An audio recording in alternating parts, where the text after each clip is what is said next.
Hello and welcome back to another Indie Sunday. We're continuing where we left off last week in the life and the suffering life of I forgot the name of the game. Well, you can see it in the title. Jesus Christ. With chapter 2, and we're now in Adolescence. Let's see. It's the life and suffering of Sir Brante, isn't it? Chapter 2, Adolescence.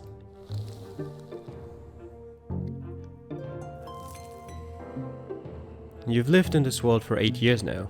As you grow older, life grows more complex. The world of your childhood was limited to your house and family, but now that world is growing. It is also your neighborhood, the houses nearby, the streets of the ancient city of Anisot. A question now looms over you, growing more important with each passing year. What will your place be in this vast outer world? Few people in the blessed Arcanian Empire trouble themselves with this question. It's not within a man or woman's power to choose. Their destiny is predetermined by their birth and those who bore them. And yet, your peculiar birth has granted you a choice. Your father is a man of nobility, a worthy example in matters of duty and honor. Your mother is a commoner of lowly estate, humility and patience made flesh. And your sky is ablaze, day and night with the light of the shining pillar, the beacon of the clergy. Your back bears the mark of the lash. Will you accept the drudgery and suffering that is the lot of the lowborn for your entire life? Or will you follow in the footsteps of your father and your father's father and fight for the right to serve the empire as a noble of the mantle? Or will you follow the twin God's word and the spiritual guidance of men? The answer lies out there in that vast, terrifying world. What awaits you beyond the walls of your home? Okay, there's a lot of important life events that may happen to us in this chapter. I would rather not look at all of them so that I don't know what we could get, what we might not get depending on our stats. Your personal qualities at this age, they determine which choice you may take. Nobility 0. Well, represents how noble your thoughts and deeds are in your pursuit of the honorable ideals of the nobleman. It affects your chances of becoming a noble of the mantle and future skills that are crucial for the noble estate. Ingenuity represents how quick-witted you are and how skillfully you can manipulate a situation to your own end. It affects our ability to survive without the privileges of nobility and future skills that are crucial for a commoner, or spirituality, the church stuff. We're exhausted, and we've been reborn once. Relations and province screens are now available. Okay. Let's have a look at those first thing. Province. Overseer Tarquinius Milanidas. Patriarch Photis. Patriarch of the Magra province and the founder of the new faith. He is the first to defy the lots established in the teachings of Isatius. He encouraged people to find the twin gods within and says that everyone is equal in the twins' eyes. Okay, their overseer is the Archduke of Magra, supreme feudal lord in the protagonist's home province. Even among other Arcanians, the Duke has a reputation of a willful and power-hungry ruler. Okay. Old faith, wealth of Magra is secure. And there is peace at the moment. Relations, Thomas Garrow, whoever he may be, our childhood friend apparently, who I never met in my childhood, lived on the same street, born to a family of humble artisans. His dream is to change his lot, get a military education and earn the right to a sword. He intends to join the Imperial Legion.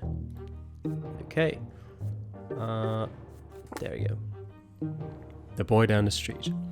The family expects more and more of you as you grow up. The teachers and tutors hired by your father keep you on your toes all the time. Your life these days is dedicated to studying for your future, for the future of the Brante family. Your younger brother Nathan keeps growing up too. He can hold a conversation now. Never refuse him when he comes to play, provided you have a bit of free time between your demanding lessons. It is a rainy day today. Father and mother have gone to a ball and they left Nathan in your care.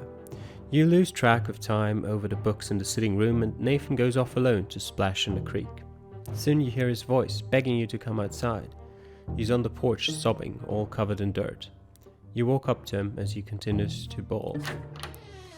It's all that kid. He pushed me into that ditch and called me names.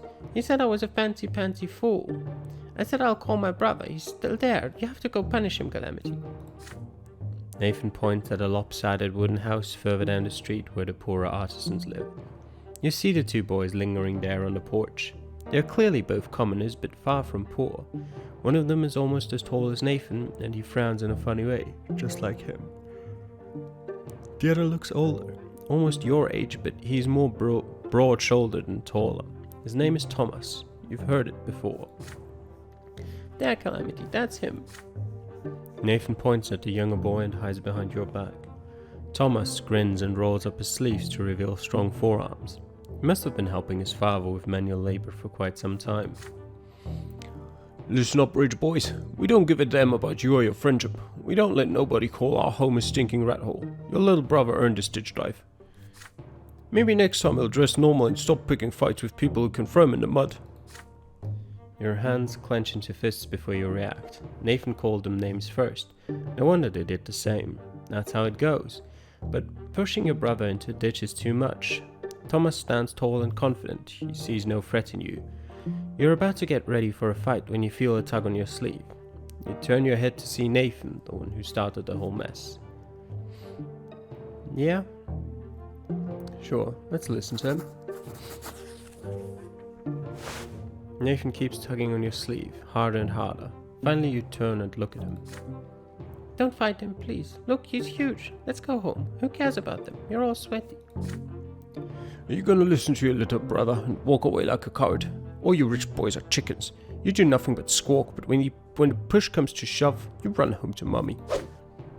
Now he's done it. Your patience has run out. You swing at Thomas and he jumps back, surprised by your assault. It takes him a moment to compose himself, but now he is ready. His fists cover his face and he attacks you with a quick jab. Now it is your turn to take a step backward. You start trading blows, huffing and puffing with rage. The younger brothers gawk in awe at the sight. Thomas does not resort to fancy moves, dirty tricks or stupid taunts. He displays nothing but skill, earned in many a street fight, and his heavy fists aim for your head. You keep dodging him again and again, trying to reach him. He takes a couple of glancing blows but easily shakes them off. What a bruiser. You start swinging your fists with greater and greater fury. Your heart is pounding like a hammer. You see nothing but the foe in front of you. How much longer will this take? You're worn out. Your breath grows ragged and your muscles grow heavy. But there is no way you can give up now. Nathan is watching you. Desperate and out of options, you swing and punch Thomas square in the nose. Then immediately let his fist smack you in the temple. The blow rings through your head like a bell and blinds you for a moment. The world swims before your eyes. You clutch at your head to get your bearings.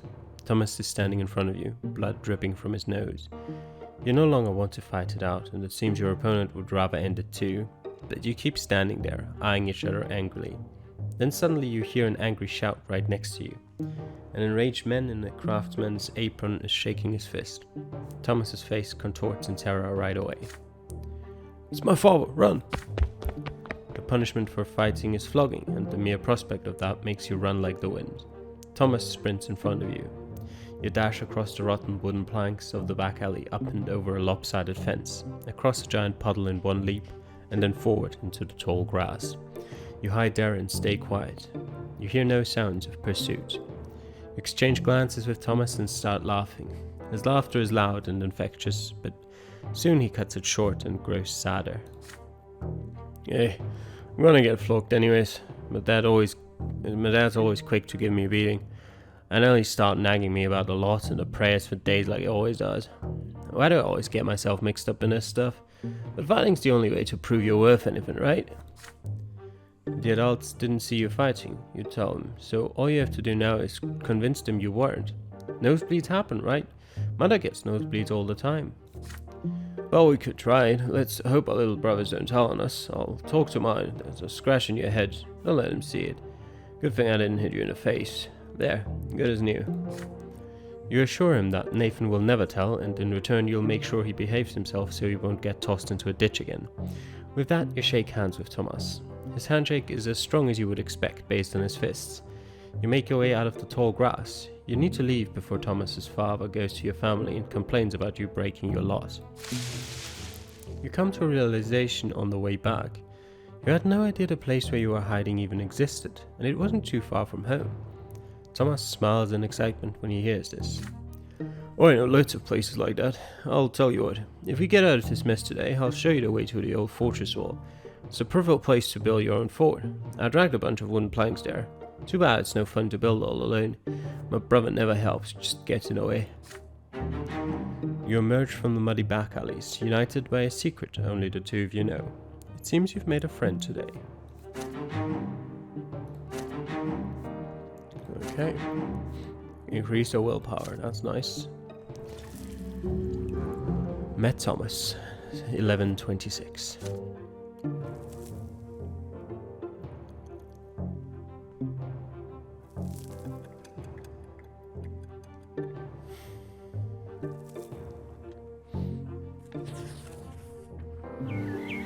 Riders on the road. It is blistering hot today, even for the sun-parched land of Magra. As soon as you are done with your studies, you dash outdoors and out of the stuffy room. You and Thomas roll up your shirt sleeves, but it barely helps. You would gladly go shirtless had you only been in the company of other boys. But there are 3 girls in the yard today. They're doing the laundry in a big wash tub, whispering and giggling. If you could, you would gladly keep watching one of them at work. She has big eyes of deep blue. Her dark hair is braided and her plain grey dress is mended and patched all over. Her name is Sophia.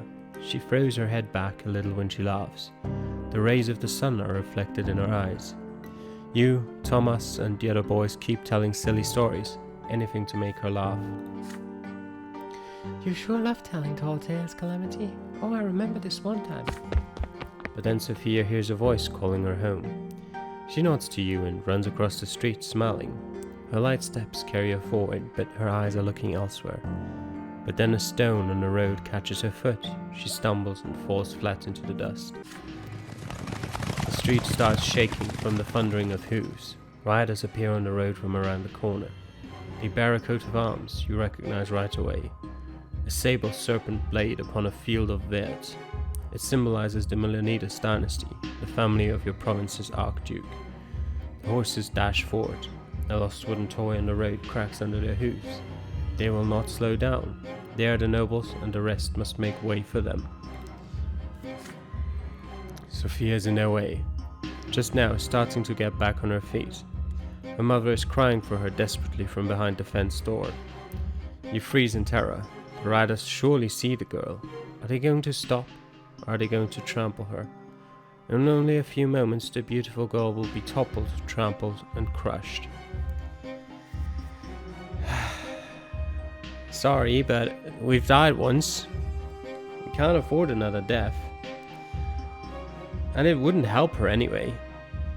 If they're gonna run over anyone, then they're gonna run over us both.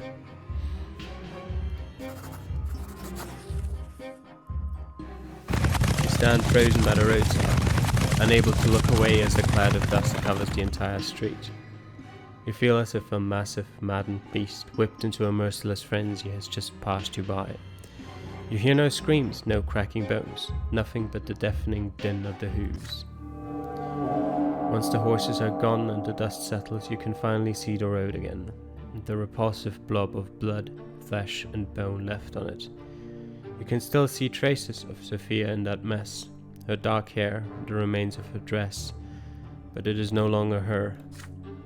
Sophia's earthly remains slowly dissipate and melt into the air. Her mother's eyes are filled with grief as she watches.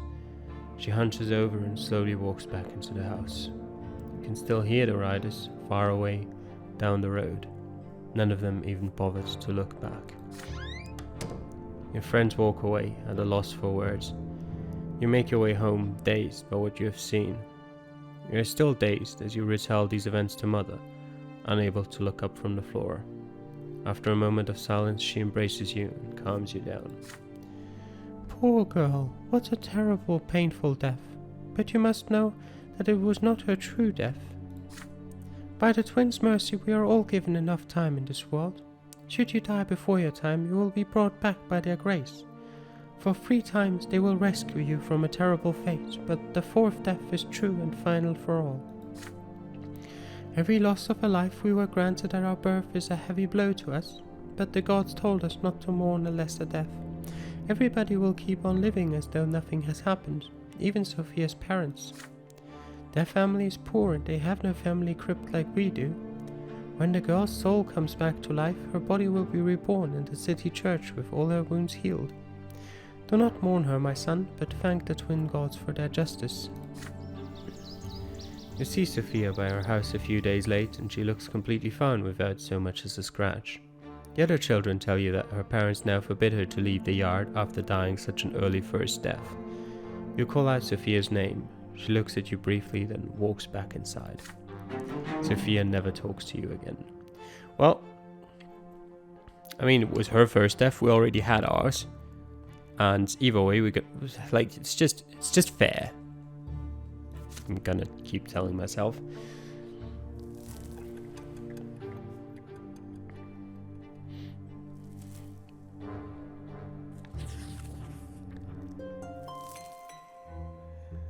(11:28) Fall, soil, and gunpowder.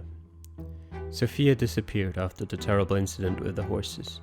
Her friends gossiped that her parents sent her off to serve a rich noble dynasty. You haven't seen each other since that day, but you still remember Sophia's eyes, the sunlight shining in them. But no matter what, life goes on.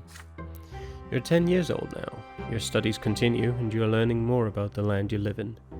Anisot is an ancient city in an imperial province by the name of Magra. All soil in Magra was turned to ash eons ago, scorched by magic during the rebellion of Duke Char Melanidas. The magical arts are all but gone now, but the scorched earth has remained barren and infertile ever since. Since then, the entire province has lain barren, tormented by cold and scorching winds in equal measure, with few precious plants taking root on their own.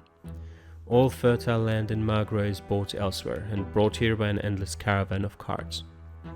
To pay for food and soil, the cities of Magra became skilled in many trades, mostly mining and digging for metals and stone.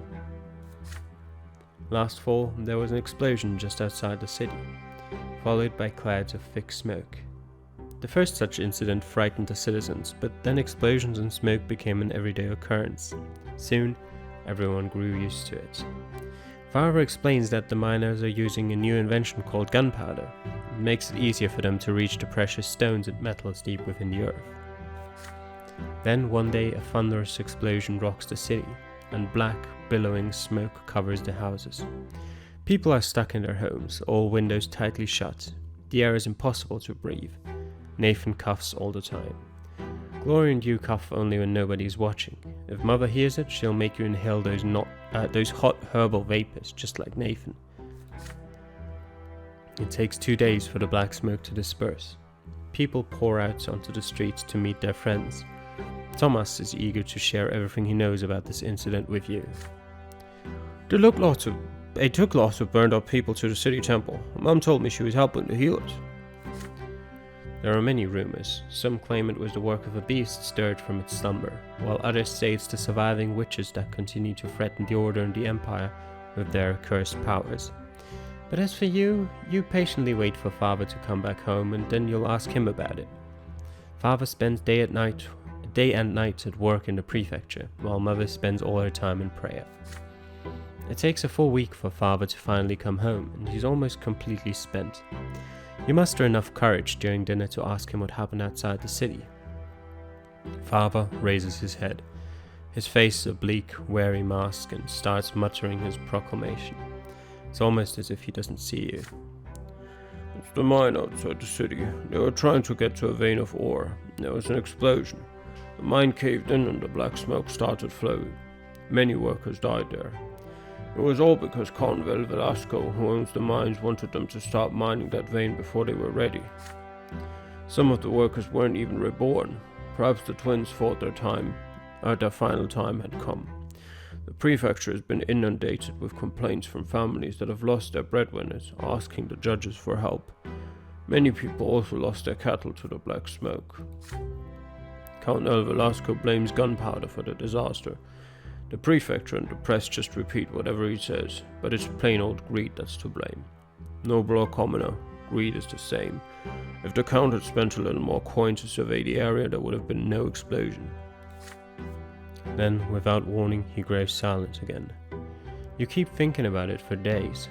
Can a human life really end so easily?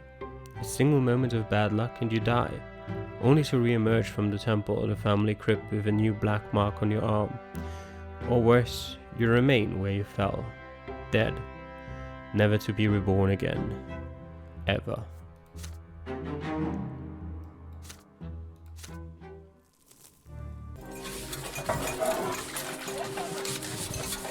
Stefan's arrival.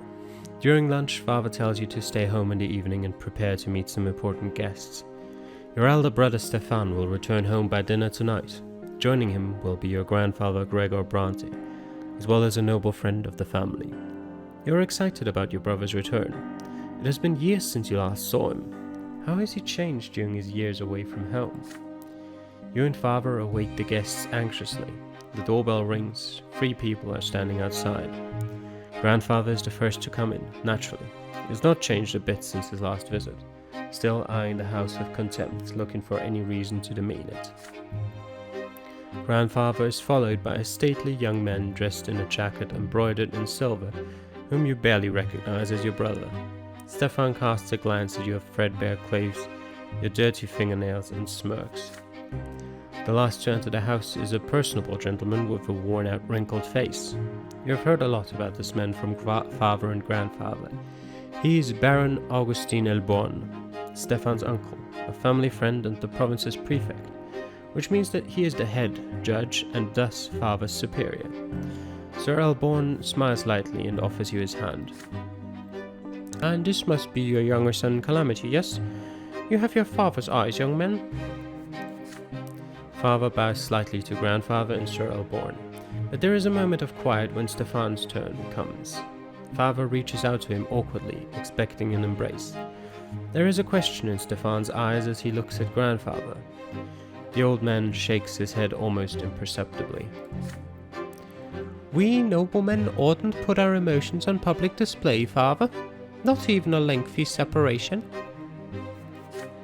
There is no embrace. Instead, Stefan nods to Father curtly. He responds in kind, his face devoid of emotion. After the greeting, you proceed to the sitting room. Elborn is the first to enter. He kisses Mother's hand and Gloria's too, and tussles Nathan's hair after he sees him hiding by the table. Grandfather acknowledges them with glum nod. Greetings, Lydia Brante. I remember you were kind to me when I was but a child, and you must be Nathan. You could barely walk when I saw you last. Your elder brother ignores Gloria completely, not even a greeting. You proceed to the dining room in a dignified manner and take your seats. The dishes smell delicious, but they merely punctuate the overwhelming tension at the table. Elborn is the only one with a friendly smile on his face. The dinner is splendid, Lydia. Did you choose the dishes yourself? You have a truly refined palate. It warms my heart to know Stefan spent his early years with you. Womanly care always does a child good, no matter the estate. Your fork freezes in the air halfway to your mouth. You expect many things from a noble of the sword, but words of praise for a low-born woman are not one of them. You cast a glance at Grandfather. It looks like he is about to choke on these words. It would do my grandson more good to stay at boarding school among his equals. Please, Gregor, parenting is no less important. Nothing can replace a mother's love, I cannot deny it. It saddens me greatly that my late sister could not be there to raise Stefan, but there was still a family for him, and he was surrounded by love. How could that be bad? And besides, his father was by his side all the while. A father's example is always the best. After all, Robert earned the judge's rank the same way you did. Your grandson will surely follow in your footsteps.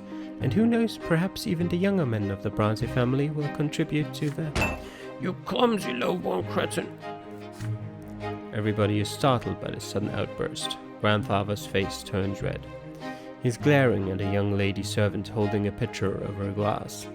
Stefan is sitting right next to her, dabbing a napkin on a fresh stain on his jacket. Be gone this instant! The lady servant runs away, leaving the pitcher on a small table by the door. After a quiet moment, Elborn smiles again. It appears the servants have left us, yet dinner is far from over. Worry not, uncle. There are enough commoners at this table to keep us served with food and drink. Stefan glares at Gloria across the table. She's sitting right next to you. She shrinks down and hunches over under his gaze. Father furrows his brows. Mother covers her mouth with trembling hands. Grandfather sneers. Stefan's gaze does not move.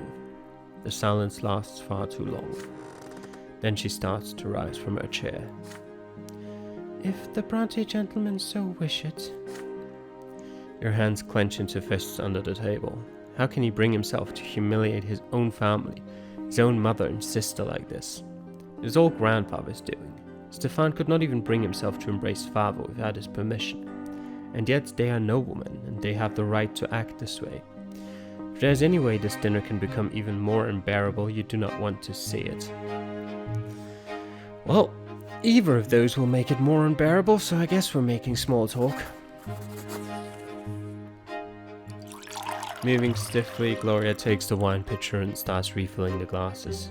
You turn away from your sister, eager to distract yourself from her presence somehow.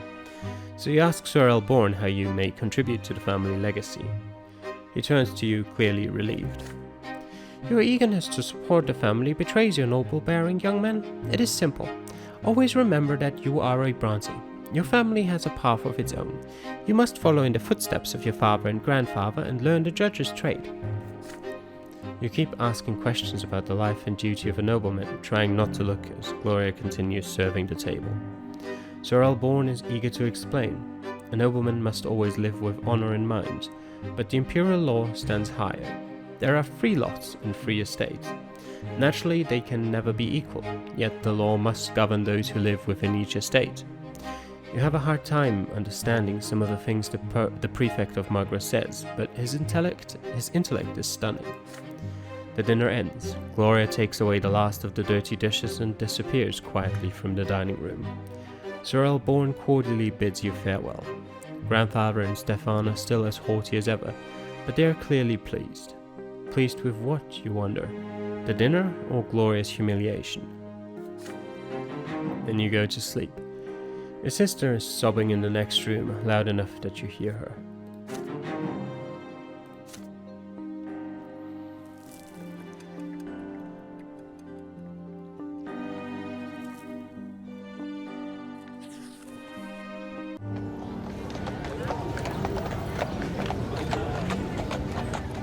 A dropped handkerchief.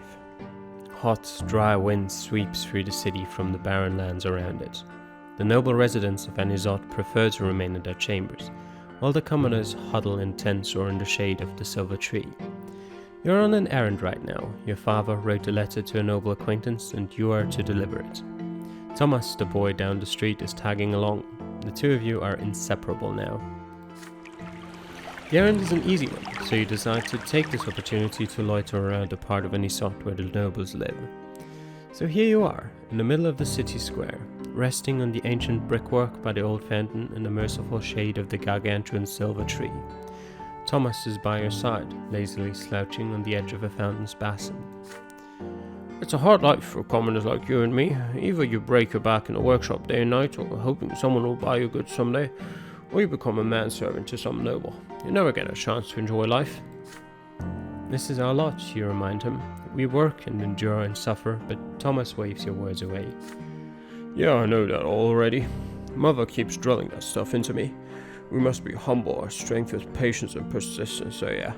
I say, but I want to make my fortune no matter what, so how ain't that living by my law, I ask you? But the loss ain't easy. Let's take you, for example. Brante, your father's a nobleman, but even if that didn't make you, and just look at your hands, you never had to work as hard as me. But we have the same lot, so we're supposed to suffer the same. Or look at your father. He's a judge. He toils at the prefecture day and night doing this judging, and he's a noble. I've never seen an Arcanian work as hard as he does. You shrug. The Arcanans are a different race. The books say they were born to rule over humans. They are never commoners, always nobles of the sword by birth. They founded the empire after subduing all the human kingdoms on the continent. Humans will never be their equals. Arcanians are always better, smarter, stronger, and their skin is a noble shade of blue. If the books are to believe, of course. You've never seen one yourself. Your idle chatter is suddenly interrupted by a rugged-looking guardsman dressed in black and green. He chases you away from the fountain. Common rebel like you have no place here. You hear the clattering of hooves and wheels against the cobblestones and see flags bearing a coat of arms.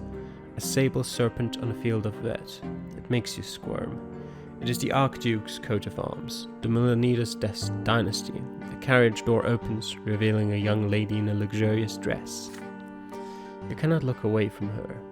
Those dainty shoulders, suggested but not revealed by the cut of her dress, her black hair cascading over them, her stately, slim silhouette, her pouty lips and prim nose, and those eyes, dark like the night sky. The way she moves, fluidly, gracefully, and most incredible of all, her skin glows in azure blue. She is a masterpiece given life. She is an Arcanian. Clear the way for me.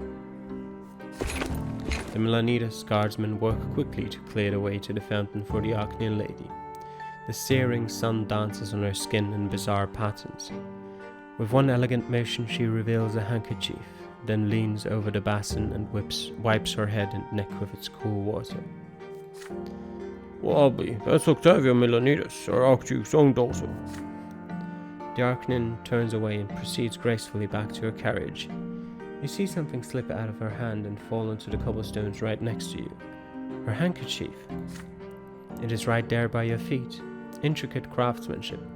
Expensive woven fabric, delicately decorated with emerald filigree. Your heart skips a beat. Will you dare draw the beautiful Arcanian's attention in order to return her lost possession, or would you rather not attempt to cross the chasm between you and her?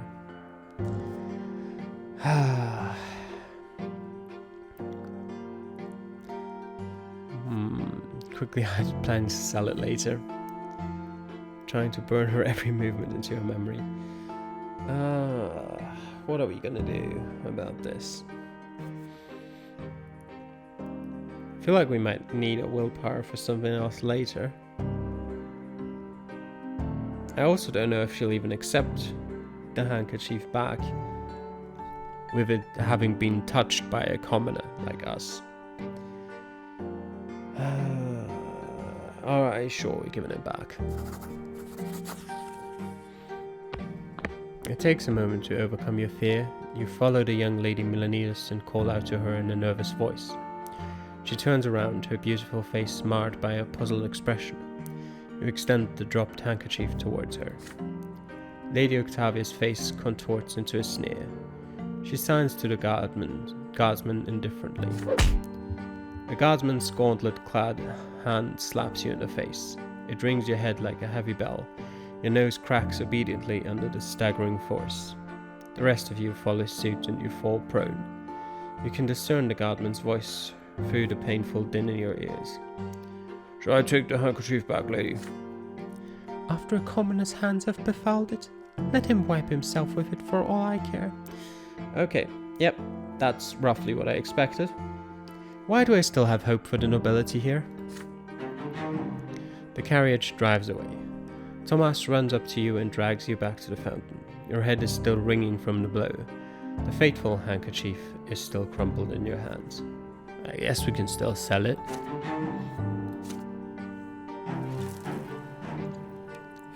Meet a girl.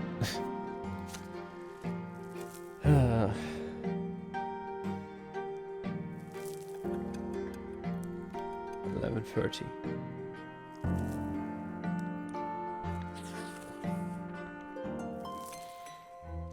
Spring, the quorum decree. You're 12 years old now. You overhear an important conversation. It is a spring night and Mother has just sent everyone to bed. You walk past Father's study and hear voices coming from beyond the door. Grandfather is yelling and Father is replying quietly. The elder Brante men are fighting, arguing about the place of the commoners in the city. You sneak outside to avoid Mother's attention and hide next to the open window of the study. Perhaps they'll mention you too. That low-life idiot had the gall to pay me a visit and beg me for some service. He had the insolence to ask me outright. He thought I was going to support his claim for the chairman's seat in a lesser quorum. How dare he? Father, please listen. Mayor Egmont may be a lowborn, but he carries a lot of clout in Magro. He owns 5 iron mines. A friend like him could be quite useful, should he become the chairman of the lesser quorum. I don't give a damn who this Egmont is, Robert. What he is, however, is lowborn. His lot is humility and obedience. The likes of him can never rule anything. They're nothing but a flock of sheep that need a firm, noble hand to guide them.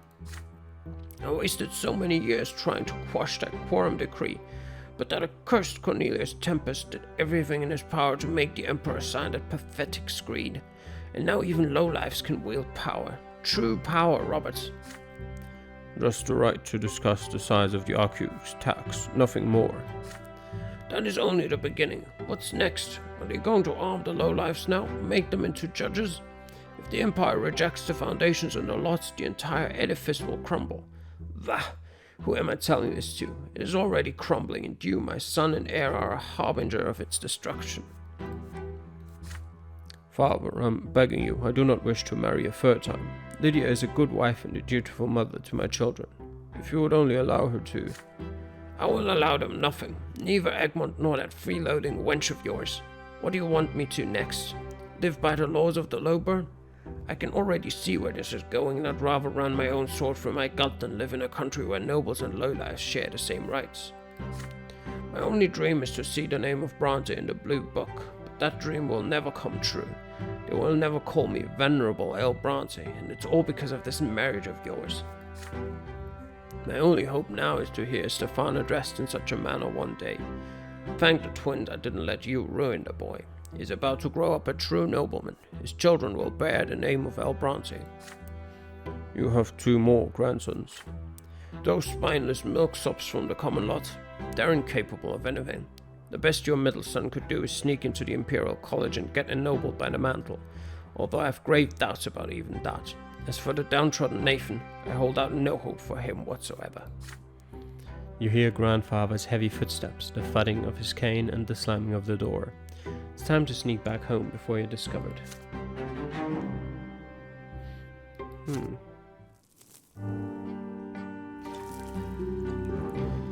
School begins. You started studying at the school of Sir Tibor and began to master the sciences.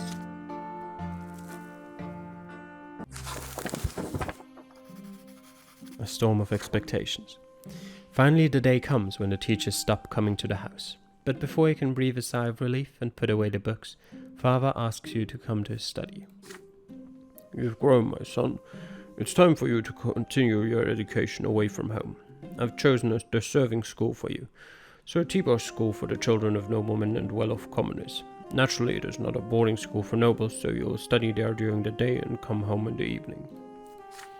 You share the news with your best friend Thomas. Sir Tibor's school, eh? Yeah, I gotta ask my parents to send me there too as soon as they get the coin together. Father says his workshop has toiled day and night for years to save up for my education.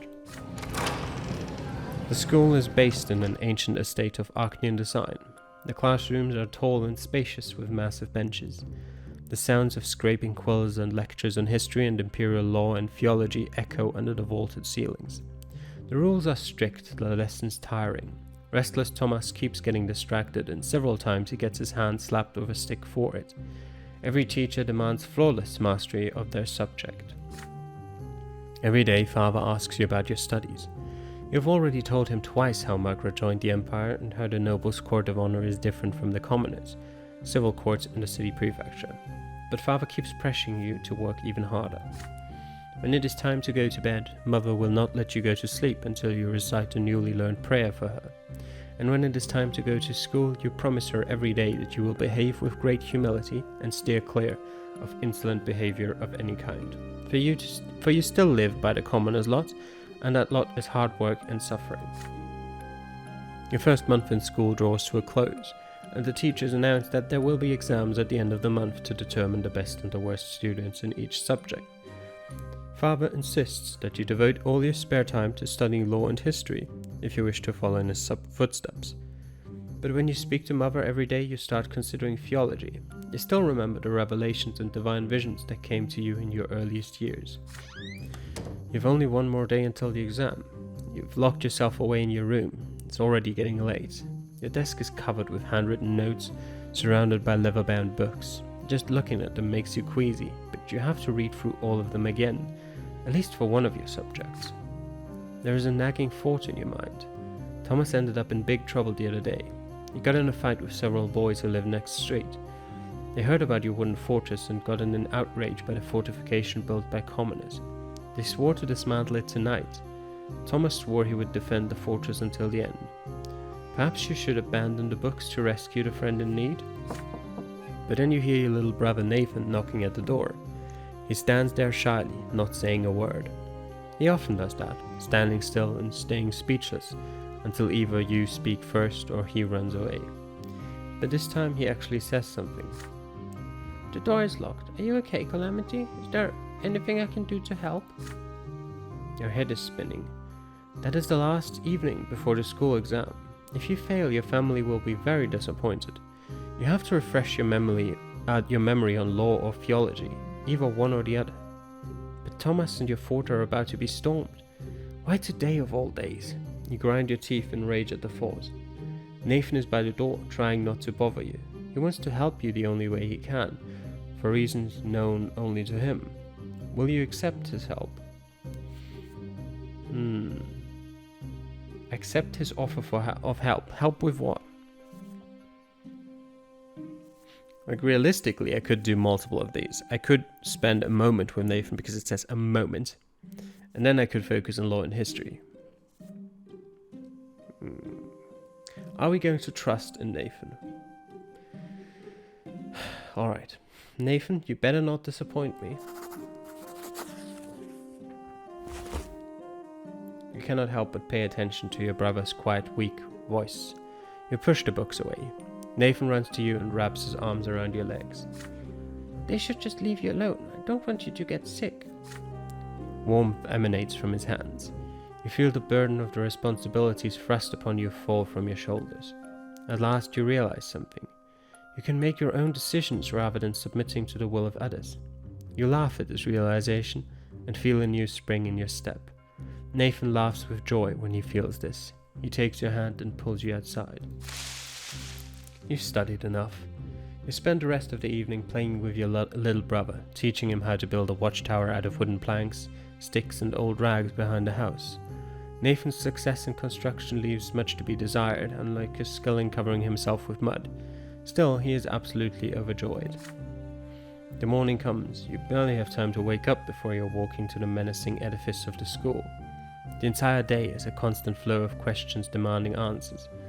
You give satisfactory responses on law and history, although you are somewhat confused by the many technicalities and chronological orders.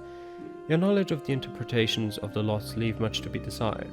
Your parents are dissatisfied with your performance. You know that you could have worked harder.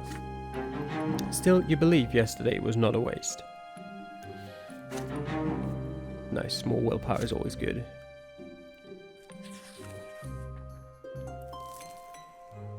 Fall, noble titles. Your education continues. As you study imperial law, you come to realize that there is a certain hierarchy even within the noble estate. It seems your father's status is not quite equal to that of the more eminent human and Arcanian gentry. You return home with this new information at your disposal. Father asks you about school after dinner, as he always does. And what is the difference between nobles of the mantle and those of the sword, Calamity? You already have an answer ready. The latter status is hereditary, meaning that it is passed down from father to son.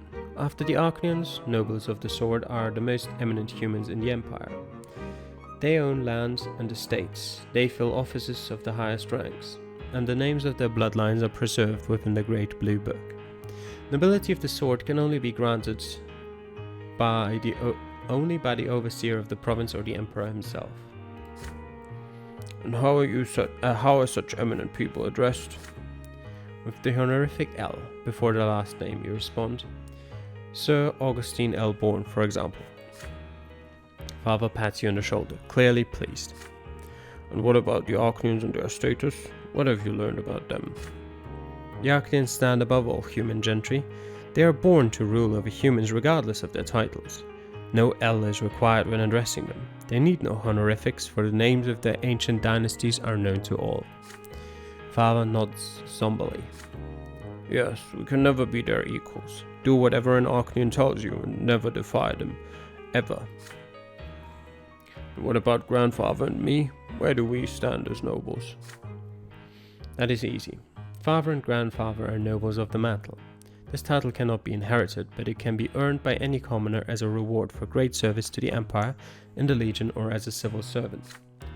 Father suddenly grows quiet and looks you in the eye intently. Yes, and someday you will earn a noble title too, son. In time. Certainly, father. Sons of the nobility. Svertibor's school teaches children of all stripes. Nobles of the mantle and low-born parents can send their sons here. And every passing day, the children of noblemen invent new ways to snub and bully the commoners. Most of the time, the bully leading them is Diederik, the son of the secretary for the imperial chancellery and a self-important slob. The sons of noblemen never pick on you, however they know that your father has been ennobled by the mantle. However, Diederik and his retinue soon choose Thomas as their favorite victim. Time and time again you ask your friend not to pay them any mind, but again and again Thomas grows angry and snaps at their self-satisfied mockery.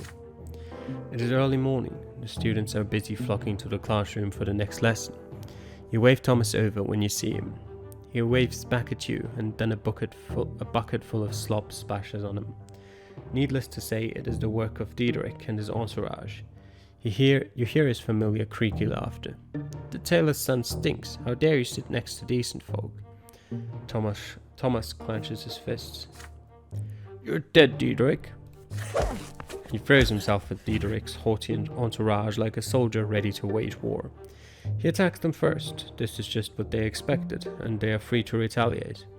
He barely makes one movement before 4 pairs of hands grab him at once. Diederik sneers and kicks your friend in the belly. Thomas gasps for air and starts coughing. You stand between them as Diederik readies another kick. The nobleman's son cocks an eyebrow. Why do you mingle with commoners? He asks. Your father is a noble of the mantle. You ought to be friends with your own kind. Your equals, not the dirt beneath your feet. Behind him, 4 boys hold Thomas down as he struggles furiously. The other students are watching you, frozen in fear. Diederik haughtily extends a hand to you. He clearly expects you to shake it. What will you do?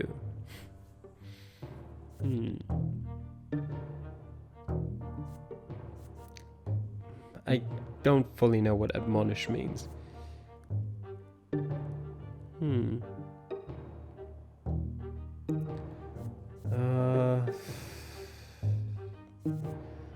Alright. We need to become a noble first. That's important. Diederik, Thomas, and the entire school sees you shake his hand. There is truth in what he said. You're both children of nobles. Being friends with your peers is good for the family and your father's standing. The secretary's son's hand is cold and moist. Thomas winces when he sees you shake the boy's hand. A satisfied smile appears on Diederik's face. Now that he has finally gotten what he wanted, he signals to his friend to let Thomas go. Thomas is pushed to the floor. He gets back on his feet, looks you straight in the eye, and shakes his head in disappointment. I didn't ask you about that calamity. Why you? Thomas avoids you for the rest of the day. When the lessons end, he quickly packs up and leaves without you. You spend the evening with Diederik and his retinue. As it turns out, the children of noblemen aren't so bad when you get to know them. They are simply afraid for their status and eager to avoid being mixed up with the low-born boys. Not Diederik himself, however. His stupidity and bravado are astonishing. He clearly became the leader through sheer audacity and overconfidence. However, you always remember exactly why you need his friendship. Several days pass, and then Diederik invites you to his family's house. You inform father of the invitation. You have made friends with the City Hall Secretary's son. This may bode well for our family. Well done, I will accompany you there. Both of you travel to the City Hall district when the time comes. The Secretary's house is larger and more luxuriously decorated than your family's. There is even a garden in front of it, planted in imported soil. Diederik pompously introduces you to his father, a balding, aloof-looking nobleman. The two fathers sip wine until the sun goes down, discussing Anisot affairs such as the quorum decree, the lesser quorums, the policies of Archduke Milanidas, and the new agenda set by Prefect Alborn. Father doesn't forget to mention that he's related to the prefect. The two fathers part on good terms. They agree to invite each other to dinners and aid each other in work-related matters. You take the carriage back home. Father tousles your hair tipsily. This is a very good connection for our family. I'll tell your grandfather how you helped me set it up. You did very well, Calamity. Sir Gregor will certainly appreciate this. In turn, you share a fault that has been weighing heavily on you. In order to make this acquaintance, you had to ignore your best friend Thomas for the better part of a week. What should you do now? Maybe you should apologize to him first. If you're truly good friends, your friendship will survive this trial. Yep. The next day you catch up to Thomas after school. Naturally, he would rather hurry ahead instead of talking to you. You have to keep up with him while talking, which is quite difficult. There's no reason to be angry anymore, you plead with Thomas. Those noblemen's sons have settled down. They'll never bully him again. You tell him how your father turned his fleeting acquaintance into a useful connection. You reassure Thomas that he will always be your friend, not Diederik. He's nasty and stupid and only wants the other boys to praise him. Thomas stops when he hears you say that. He turns to you, the familiar smile beaming on his face once again. Now that's interesting, Brante. So you've learned his weak spots, eh? Keep talking and I'll see if I should forgive you. You tell Thomas all about the week you spent with Diederik. Soon the two of you are making up new names for the bullies based on what you have learned, laughing together again. His resentment soon disappears and he stops avoiding you. This has left a mark on your relationship, but you remain friends.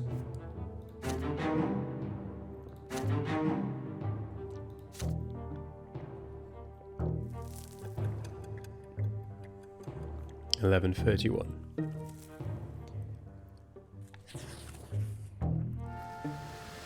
The Silver Tree. Your theology teachers tell you more about Anisot. It is more than just a provincial capital. It is also a sacred place blessed by the gods. It is where the twin gods' first disciples spilled their blood, and from that blood grew the sacred silver tree. Its enormous foliage hangs over the city. You see its branches in the sky every day, but you have never approached the trunk of the tree yourself. Today you will be taking your first trip to the Silver Tree. Your class is visiting a service in a great temple by the tree's very roots. Thanks to your theology teacher, you and the other students will witness this landmark of the twins' advent up close. Everybody is excited. Soon you and the other boys enter the slums surrounding the church district of Anisot. The roots are pulsating under your feet. They spread underground all throughout the area. Pathetic, cramped hovels and filthy streets surround the trunk of the tree. They are home to paupers, day laborers and preachers. The people of the district bow humbly to you and point you towards the temple. They seem at peace despite the abject poverty in which they live. All who live directly beneath the tree are filled with its divine grace, your teacher says. People come here to make peace with the world and their fate in it. Your class is unusually quiet. Everyone is listening to the rustling of the leaves and the underground beating of the roots. The sky above you is obscured by the tree's canopy. You find the temple of the twin gods right next to the tremendous trunk of the tree. It almost seems a part of it. There is a crowd there, pilgrims dressed in traveling clothes, paupers and beggars, common people of the city and the occasional well-dressed noble. There are arguments among some people who are gathered in separate small groups. Many people are wandering around, staring upwards at the tree's branches. The tree impresses you with its might and the calm emanating from it. You are filled with a desire to sit down and think of the world, to learn something about yourself, touch the silver-white bark and hearken to the whispering leaves. You are distracted enough to fall back from the rest of your classmates. You notice a small path. It should take you right to the next trunk. Right next to the trunk. A tall red-haired woman walks out of the crowd of pilgrims. She's wearing a worn white robe. She's no longer young, but her face is youthful and covered in freckles. Her hands clutch a book. You've never seen this lady pilgrim before, yet she looks at you almost as if she has recognized a lifelong friend. She beckons you and says her name, Matilda, a preacher from Mestinia. What she says next shakes you to your very core. "It is commendable to see a young man so keen to learn the teachings of the twins," she says. "Yet you will never follow the light of truth within the walls of the temple. Inside you will find only the lies about the lots, the erring words of Prophet Isacius, sanctified by the passage of centuries. Yet anyone who sets out to read the accounts of the twins' own lives knows that they never so much as mentioned the lots." The red-haired preacher's words frighten you. They clash with everything you have heard from Mother, everything you have been told at school. The lots are a lie? You freeze in fear. Should you argue with Matilda or ask her for more information? Or should you treat her as a mad woman and catch up with your classmates? You suddenly feel a small warm hand grasp your own. You see a girl right next to you. She's just a little older than you, wearing a black dress, threadbare yet almost spotless. Her hair is covered by a handkerchief with only a single golden lock showing. Her brown eyes are burning with rage, her hand pulling you away from the red-haired preacher. You stare in confusion at the strange young girl, your cheeks flushed by the sudden touch. There's just a bit of color on her cheeks too, but then she starts speaking to you quickly. "Don't listen to her, she's dangerous. Come to the temple with me, only there will you see the truth." You stand there, surrounded by the crowd of praying pilgrims and the sounds of shuffling feet, torn between two people you have never seen before, and each of them expects you to follow her. But all the while, you hear the whispering of the wind in the tree's branches. The branches reach out for you, almost as if the tree wishes to speak to you itself. Can you hear its voice?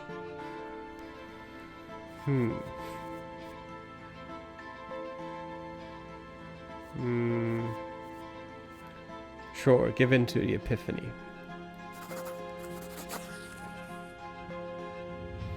You step away from the girl in black and the woman in white, your eyes transfixed by the tremendous towering trunk of the tree. For some odd reason you recall Mother's ant farm with the ants hard at work inside, and her face as she explained its laws. It is a fleeting, distant memory, a child's realization about the workings of the world at large. And at this very moment you see yourself and all the other people for the ants they are. You cannot look away from the tree. The people around you begin to fade away, their voices melt together and disappear. The world that surrounds you feels frozen and still now. The slow swaying of the rustling branches is all there is. The branches catch you and raise you up. You soar in the air, higher and higher, along the trunk of the silver tree. The branches, the leaves, the light is blinding. The light holds you up and embraces you. And at this moment you realize something. Something as clear as the daylight beating down on you from high above. This tree is divine. There is no doubt left in you. The tree was planted by the twin gods and left in this land, an ever-living proof and a mark of the twins' existence. And the tree, it speaks to you. Speaks in a language you understand, in the language you learned long before you were born. It speaks of soothing love and of crystal clear law, and of love and law intertwining to bring the miracle of life to you. From this high up you can clearly see all of the land below. From here you see the entire empire, embroidered with a shining thread of providence, illuminated by the twins' presence. It takes you but a moment to finally realize what the teachers have been talking about all this time. The fates and lots of the people, the workings of life and the empire. It was all created and arranged by the twins, and absolutely everything bears their mark, their design and inspiration. And it is in this world that you were given life. Somehow, the tree seems to realize that the revelation is now fully within you. It gently lowers you back down to the ground. You glide down between the glowing branches, illuminated by what you have just seen. You spoke to them? You come back to your senses. You are still standing by the tree, firmly rooted to the ground. The branches release you, and you are once again aware of the pilgrims' prayers and the noise of the crowd. The young girl in black is staring at you. She's clearly agitated. My uncle is a priest, and he told me the twins can choose to speak with you through the tree, but I've never seen it before. John starts asking you questions. She wants you to tell her what you just experienced, but you cannot speak. It is so difficult to see the temple's familiar interior again, to see the district around it and the sky above. The memory of the sight from atop the silver tree now gleams in your mind. I just hope you'll share your revelation with me someday. Don't worry, I'll get it. My name's John. I'm an acolyte. I work in the temple. I help my uncle clean the grounds and cook food for the poor, and I also greet the worshippers. People come here all the time. Many are lost and they don't know where to go once they're inside. But nobody should feel lost in this place. The temple is for all the estates. But then you hear your theology teacher calling you. It is time for your class to return to school. Before you leave, John suddenly takes your hand. You can't help but blush. Please listen to me. Few people ever see these things. The twins, they were speaking to you and you heard them. It's a sign. You should become a priest. You will be guiding those who cannot hear the twins. You will be helping their souls find their way to the top of the pillar. It's the most honorable calling in the world. You say goodbye to the young acolyte. Yet as you return to your ordinary life, John's words remain in your memory from that day forth.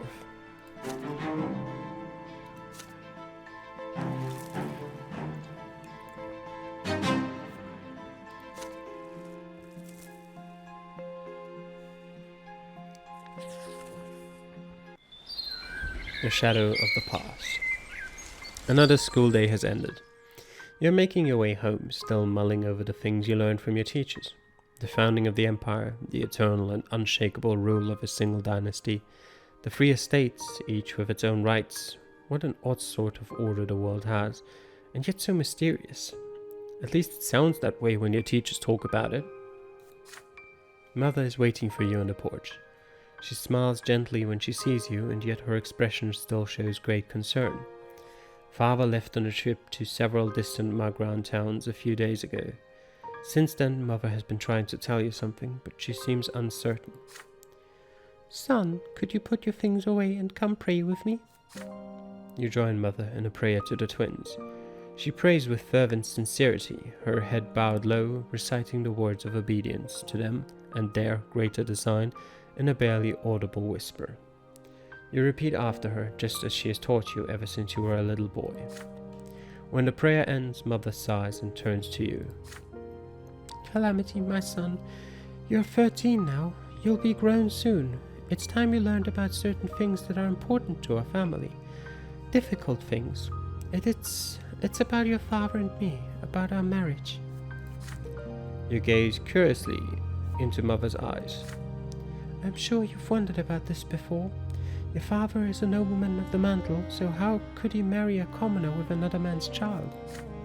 But you see, Calamity, your father, when his first wife Amalia Elborn died, it was a painful blow to him. He lost the will to live, lost all purpose.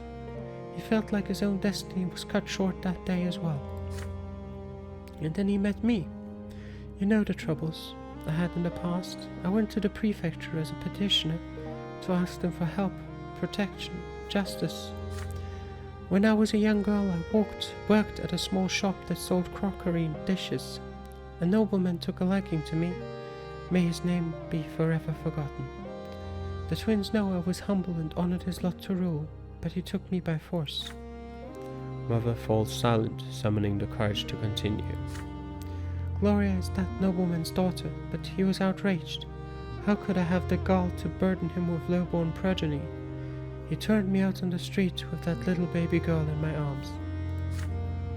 Mother's voice is shaky now. You take her hand tenderly. I had no home, no honor, nowhere to go, no one to help me. When I went to the prefecture, I didn't really think the judges there would help me find justice against my former master. But when Sir Robert heard my plea, his eyes met mine, and I believe that, at that very moment, the twins themselves granted him the gift of their love. Your father told me that there was nothing he could do to make that detestable nobleman marry me, but he would never abandon me and baby Gloria, and if I agreed, he would take me into his own home. Tears are running down Mother's cheeks. And I knew it, my son. I knew how much his honor and reputation would suffer, but caring for me brought him back to life. It's like he experienced another sacrament. He rediscovered his noble purpose, his lot to rule and protect and care for others. But his decision to marry me, he's still paying for it today. Your father had the courage to defy your grandfather, the founder of his bloodline. If only you knew how much he had to endure, my son. If only you knew the despicable rumors we heard about the Brantes all over Anusot. It was only thanks to the efforts of Sir Gregor that the Brante bloodline managed to hang on to what little remained of its reputation. And now the noble families have all but forgotten about that scandal. Thank the twins. Mother falls silent. She looks at you intently. Do you understand what she's telling you? My son, I'm not telling you this just to share the pain of my past. I have no reason to complain. Even Sir Gregor has accepted me through gritted teeth. But you need to understand the heavy burden our family must bear, including our scandalous marriage and Gloria's foul origin. And Gloria, she can never be a Brante. Even if the elder Brantes agreed, the news would stir up the old scandal in the minds of high society. And if that were to happen, Calamity, they would see even your birth as illegitimate. Mother sighs heavily. What I told you just now is something you have to know, son. You are about to enter adult life. By my lot, I must be humble. I cannot tell you how to treat your family.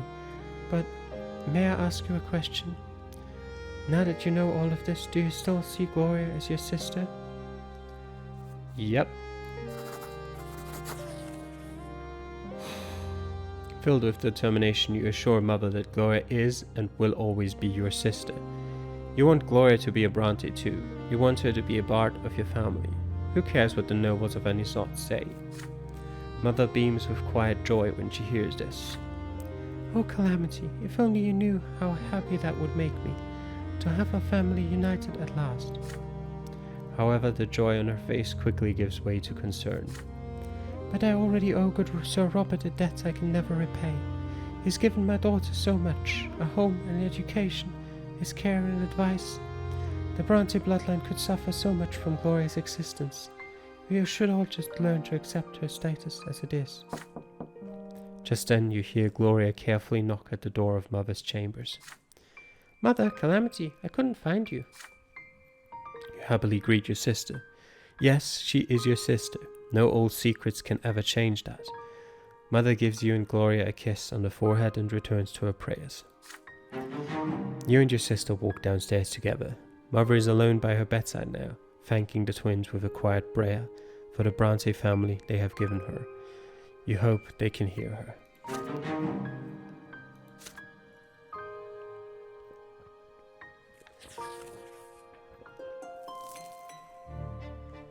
Fall, the Flash and the Flame. You're 13 now, another theology lesson. Today's sermon is about the priests and why the clergy is the only one of the 3 estates with the right to interpret the laws and guide the other 2 estates accordingly. Thomas sits next to you, huffing and puffing as he fervently writes down the teacher's every word. But you've heard all this from Mother many times before, so you take this moment to daydream a little. Father promised to take you to the capital once your studies are complete. But the teacher suddenly casts a stern look around the lecture hall and raises his voice at one of your classmates. A boy by the name of Brian jumps out of his seat. The teacher asks him to repeat what he had just said. Brian freezes and seems to shrink. He tries to muster a reply, but nothing comes out. The class becomes agitated. Someone is about to get punished. The teacher now looms over Brian. The boy's cheeks are flushed and his eyes are covered in tears. You all watch the teacher's iron-bound book as he raises it sharply, about to strike. Brian shrieks and raises a hand in front of him. A sudden flash. The teacher screams and buries his face in his arms. His hair is ablaze and his skin is covered in horrible burns. It's magic, real magic, just like in the books about the Magro Rebellion. The class freezes in shock. There is a dull thud as the iron-bound book falls to the floor. Brian's hysterical laughter rends the silence. He stands up from his bench, fire in his eyes and sparks on his fingertips. There are screams now. Students run for the door. The teacher tries to extinguish his burning hair. Brian snaps his fingers, and the books of his statues on the desks turn into pillars of flames. He laughs and raises his arms, and the curtains catch fire. The screams grow louder as the fire howls. Brian's face is tense and violent. His mouth is spewing flames, and his whole body is shaking with laughter. He steps towards the door. You and Thomas glance at each other. He's going to burn the whole school down. Your friend's determination makes you brave. You run behind Brian and knock him off his feet. You both tumble to the floor. Even through his clothes, his body sears your flesh. Brian screams, convulses, and grabs Thomas by the shoulders with his burning hands. Thomas howls but stays put, then knocks Brian senseless with several fierce blows to the head. There are servants fussing around the room now. They put out the fire and take away the teacher, his body covered in horrible burns. You and Thomas remain next to Brian, who is lying on the floor, silent. Soon, 3 men in black cloaks enter the doors of the school, each bearing an edict sealed with silver, the Inquisition. You and Thomas are told to step away from the witch. They lock Brian's neck in a silver collar and take him away. One of the Inquisitors remains behind to tell the students what happened. That was magic, he explains, the ungodly power that twists the minds of men into savage instruments of murder. Only the sacred shackles of silver can hold it at bay. Only the power of the twins can save us all from its evil grasp. The next day, you are forbidden from ever mentioning Brian's name again. He is no more.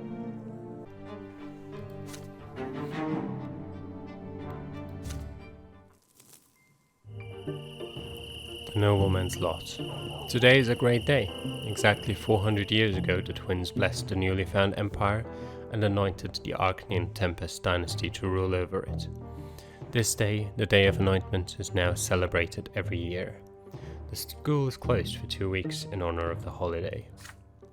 On one of these evenings, Father tells everyone that Grandfather is going to bring Stefan back home for the holiday. They say families should celebrate the Day of Anointment together. You could benefit from your elder brother's company. With his noble education, Stefan might be able to teach you how noblemen are supposed to act. Soon, Stefan arrives. He now handles himself differently. When it comes to ordering servants around and ignoring Gloria, he is still Grandfather's double, but he's more grown up now and far less haughty to you. It is a dark winter evening. A damp cold wind sweeps through the city from the barren lands of Magra. You and Stefan are sitting in the library. He's telling you all about Eterna, the capital of the empire. It is full of so many wonders. The Imperial Palace, the enormous Temple of the Twins, the Military Academy, the Imperial College. You have read so much about these places, yet he has seen them firsthand. Nathan enters the library. He looks concerned. I can't find Gloria. I looked everywhere. She's not in the attic, not in the sitting room, not in the kitchen. I heard she wanted to sneak off to the ruins of Charmilanida's palace. She could be lost in there. You and Stefan exchange looks. Charmilanidas, the rebellious duke, the ruins of his palace are a dangerous place. Some children claim his tainted magic still lingers there, which means you absolutely have to make your way there and back again to prove you're not afraid of the long-dead witch. Your brother tells you to wait. He leaves and soon returns with his sword in its sheath. Get ready, Calamity. We're going to rescue Gloria. She must have gone to the ruins in search of inspiration for another one of her little rhymes. The two of you instruct Nathan to tell your parents you've gone for a walk in the square. You and your elder brother head outside. You are confused by Stefan's actions. He refuses to treat Gloria like a human being, so why is he still so determined to rescue her? Stefan notices your expression. Are you wondering why I care about Gloria all of a sudden? I can't act in any other way, can I? The law of honor compels me to protect the family. Gloria will never be a Brante, but Father still took her into our house. I must respect his seniority and defend Gloria like she is one of our own. You're a Brante too, noble or not, which means it is your duty to aid me. The ruins of Charmilanidas' palace span an entire district. The palace was abandoned centuries ago, and its remnants are overgrown with thick underbrush. The ruined palace is empty, nothing but cold wind blowing over crumbling brickwork. Even the worst scum of the land steer clear of this place. You make your way through the ruins until you spot scattered sheets of paper covered in writing. Your sister's writing. You hear loud laughter coming from behind a dilapidated stone wall nearby. You pull yourself up to peer over it.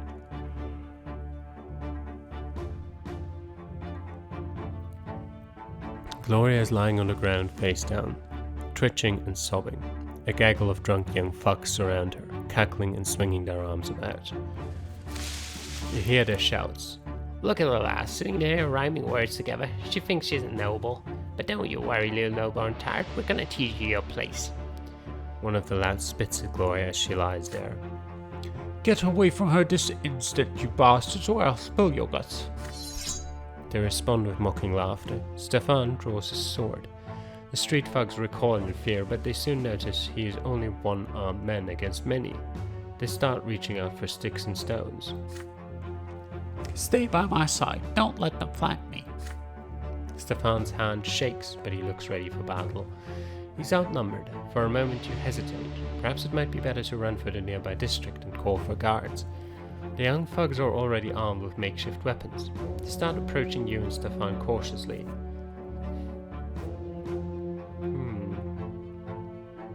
Yeah, okay, we're following his orders. Stefan's firm voice fills you with confidence. You follow your noble brother's orders.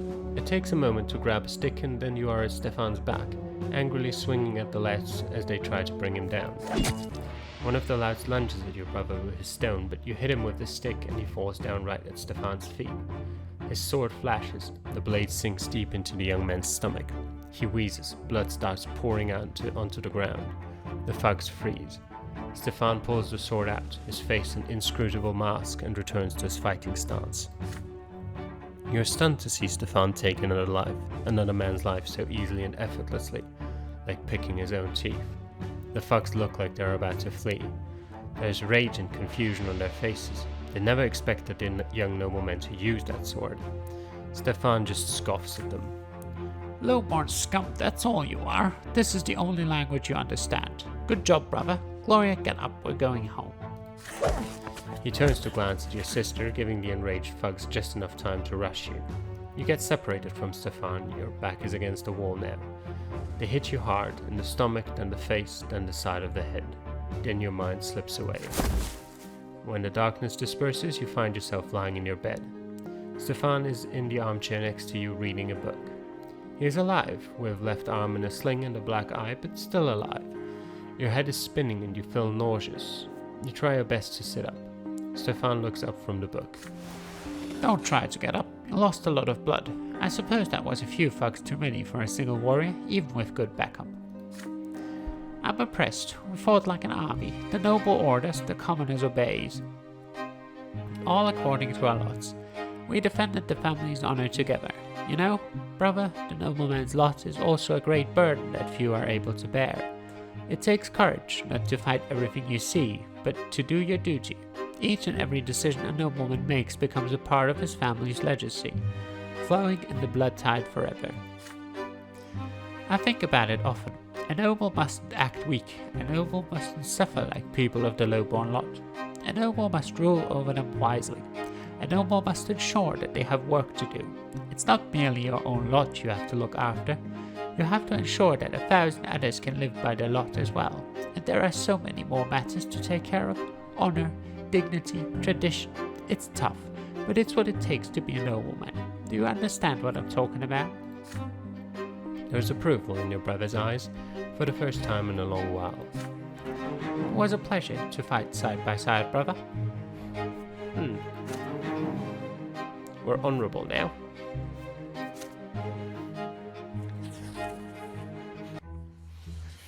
Trial of the Assailants. Before long, the entire city hears how a gang of low-born thugs assaulted Stefan Brante. Grandfather ensures that the brash young men are found. Some of them are taken into custody as soon as Lesser Death releases them. Grandfather seeks vengeance on those who hurt his favorite grandson. Prefect Elborn, a friend of your family, promises to personally oversee the trial and ensure that justice is served. Stefan and Grandfather decide to stay in Anisot until the trial ends. Grandfather demands true death for every single assailant. You ask Father to explain something. How can a legal court sentence criminals to true death? How can worldly judgment overrule the twins' law? Your words are true, my son. Their law is second to none. Yet the twin gods also made the empire and all its ways. The court of law exists to execute the laws of heaven here in the world. Should the court of law sentence a person to death, the law high above will always enforce it, and so every execution brings true death. The commoners who assaulted Stefan, a born nobleman, have committed a grave offense, there is no doubt about that. And yet, according to the Emperor's decree, even commoners have the right to defend themselves when they are about to face true death. This means that all of us will have to appear at the trial and testify before the court. Evening comes. Gloria visits your room. She looks crestfallen and her fingers keep reaching for her long hair. You put away your school books and ask what is bothering her. The trial is tomorrow. I thought I was going to appear there too, as an eyewitness. After all, this whole mess started because of me. But Sir Robert isn't even going to mention that I was there. Can you imagine? He says it would ruin the case. Why am I always in the way? Nobody ever mentions me. Nobody has to listen to me. It's like I don't even exist. And I thought Stefan standing up for me finally meant something.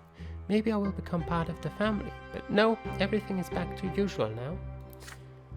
Gloria tries her best to hold back her tears. You do your best to comfort her. Father just needs to keep the family out of trouble. If Sir Robert believes that I only bring trouble, why did he take me into the house at all? Gloria runs away. You return to your books, but you can't help but get lost in thought. What if they told the court you weren't there either? How would you feel then? There is a knock at the door. It is Father. He closes the door behind him and sits next to you. There is an exhausted look about him. Son, you will be testifying before the court tomorrow. Please remember what I'm about to tell you. Gloria wasn't at the ruins at all. You went there with your brother to inspect this historic site. The low-born men insulted Stefan first and then attacked him. Stefan had managed to deal with the assailants on his own by the time the guards intervened. Gloria will cast suspicion upon the case. If we mention her very existence to the court, the reputation of the family will suffer. Your grandfather will never forgive me if that happens. Do not let me down. We're all counting on you. You recall the night of the fight like it was a moment ago. Gloria sprawled under the feet of those cackling thugs, her poetry, her greatest treasure scattered on the ground. She thinks she's all noble. Those were the words they spat down at her. But doesn't grandfather mean the same thing when he denies that she's a part of the family? But if you do what father tells you, the trial will end quickly. Those commoners will face true death for assaulting a noble. If you mention Gloria, things will get complicated and you cannot predict how the trial will end. Which is more important to you, what is right or what is just? There is no point in telling the court that Gloria was there. Regardless of whether it changes or it might change the outcome of the case. What good comes of telling the court that Gloria is there for our position? So we're going to support father. You're not in agreement. You will follow the family's plan for the trial to the letter. A faint smile appears on father's fatigued face. Thank you, son. This is an important case for our family and for me as well. I appreciate your support. The day comes. The trial takes place in the lesser hall of the city prefecture. Sir Alborn himself presides as the judge. You are seated next to father and Stefan. You testify to the court one after another. You echo your brother's testimony to the letter. The young commoners insulted you as you were both walking by the ruins. Then they assaulted you. Stefan defended you. The lives of the 4 thugs are forfeit. Sir Alborn rises to deliver the sentence. The court of any sort judges you guilty of assaulting Stefan Brante, a nobleman. All 4 defendants are sentenced to final death by hanging. There is no wind, but you feel a gust sweep through the hall. The defendants turn pale. The mothers are bawling and crying. Everybody in the court feels the dreadful power of the law, and it is stern and just. That very power has been invoked by this sentence, and by that very sentence the lives of the 4 young men are literally forfeit, for all eternity. The gallows awaits. Stephen and grandfather stand Stefan and grandfather stand in the front row. The wood creaks, the trapdoors open under the young men's feet. They dangle in the air, wheezing and reaching out for support with their feet in their final moments. Father lets out an inaudible sigh of relief. It's all over now. When Gloria comes back home the day after, she refuses to eat dinner and locks herself in her room.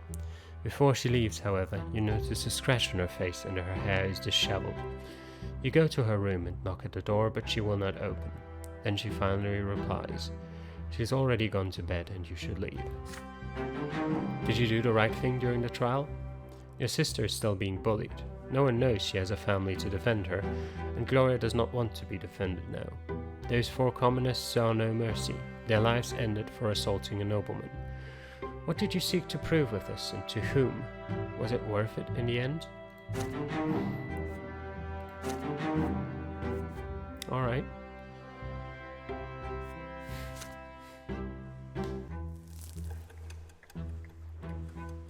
"14 years.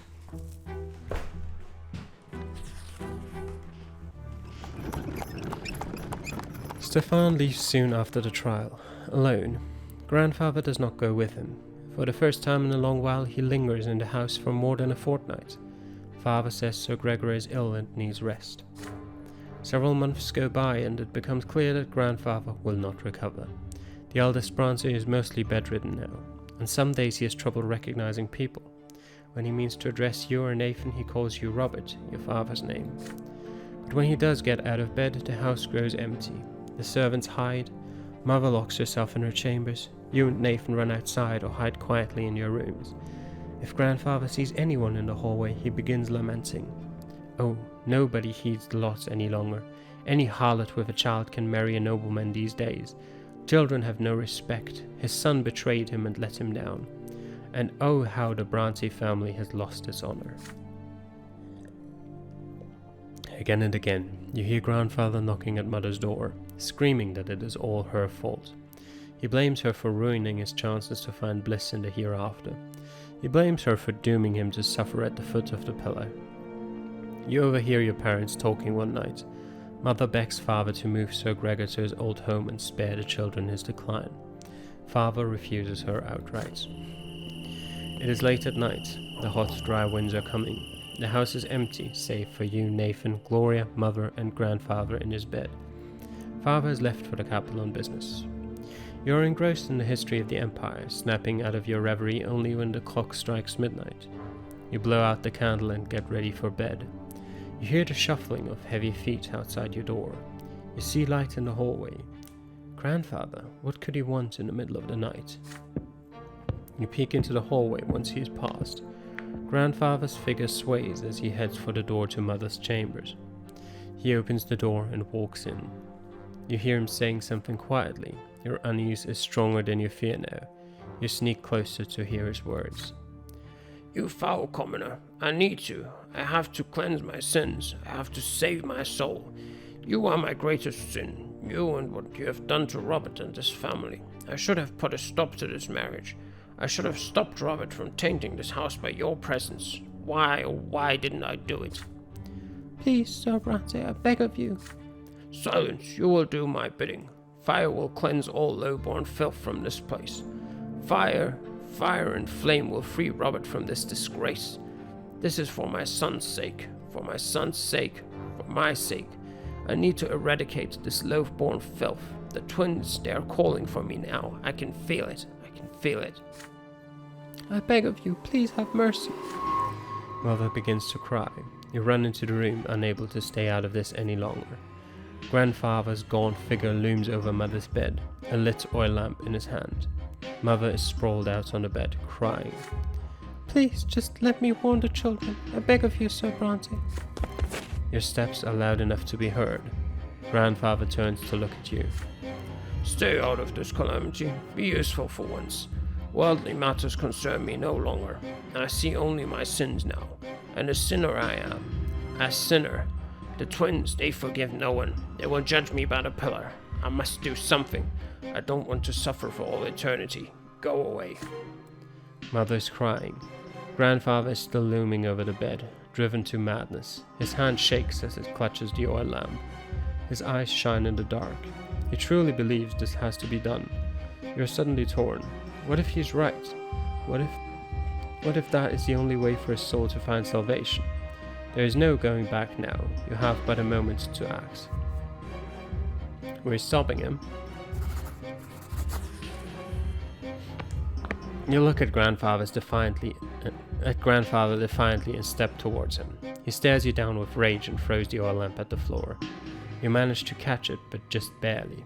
Several drops of hot oil hit the rug, not nearly enough to start a fire. The lamp's glass is blistering hot. It burns your hands, but you still hold on to it safely. You low-born scum, you ruined everything. You're every bit like your mother. You. Enraged, he takes a swing and you squeeze your eyes shut, but he does not hit you. Instead, there is a deep exhalation. You peek at him with one eye, just in time to see him collapse, all his strength fading away. His chest is heaving, his face a grimace of contempt. Another heavy exhalation. The contempt is gone. There is only fear now. Grandfather's eyes open wide, almost in surprise. He exhales. His eyes grow dim. Mother is there, whispering a prayer. She's shaking violently. You put the oil lamp gently on the bedside table and call for the servants. They carry the body away. It does not disappear. True death has found him. He will never return. You spend the rest of the night with Mother in the sitting room. She will not let go of your hand. For many, many nights afterward, she keeps seeing grandfather's shadow out of the corner of her eye. Father returns from Eterna the morning after. He is unusually composed as he arranges for the funeral. The house becomes quiet, not the looming, heavy sort of quiet of the past few months, but the calm relief you all feel now that the crazed old man is no more. At last, Gregor Brante, the family's patriarch, has departed for the hereafter. He's got true death now. Our willpower is down a bit, but that's fine.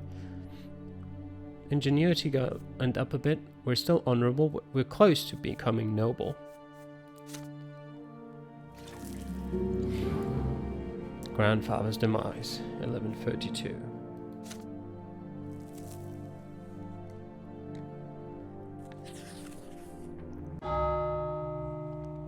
Last respects. The night of grandfather's death shook your family to the core. Yet no matter how it happened, your grandfather, Gregor Brante, is dead and will never return.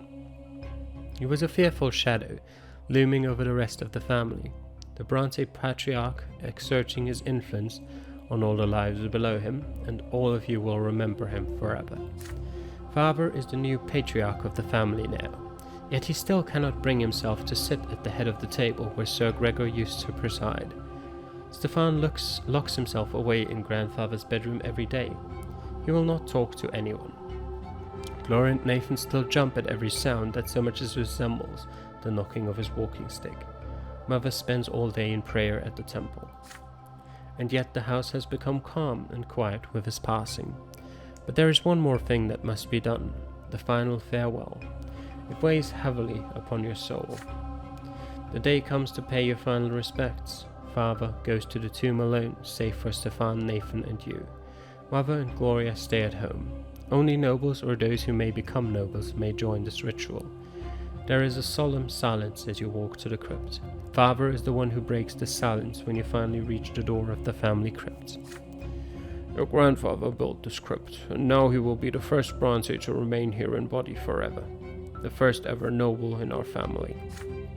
It is our duty now, hold to the sacrament of flowing blood for Sir Gregor. We will honor his legacy and join him as the founder of the noble Brante dynasty. Stefan perks up at Father's words. His hands still clutch grandfather's sword. Tradition decrees that it must remain in the niche above the owner's sarcophagus. Nathan, on the other hand, looks even more frightened now. Stairs carved of white stone lead you downward.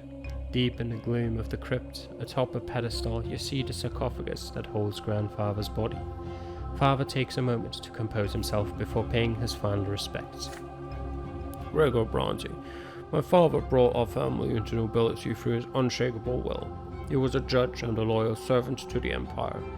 He lived his life as if he had been born a noble, and he never strayed from the path he had chosen. He sought to make the Brante family ennobled by the sword, so that our children's children might be of noble birth.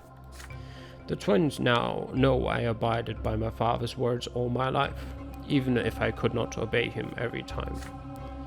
Father lets off a bitter chuckle as he says this. Stefan glares at Father, then turns to glare at Nathan, at you.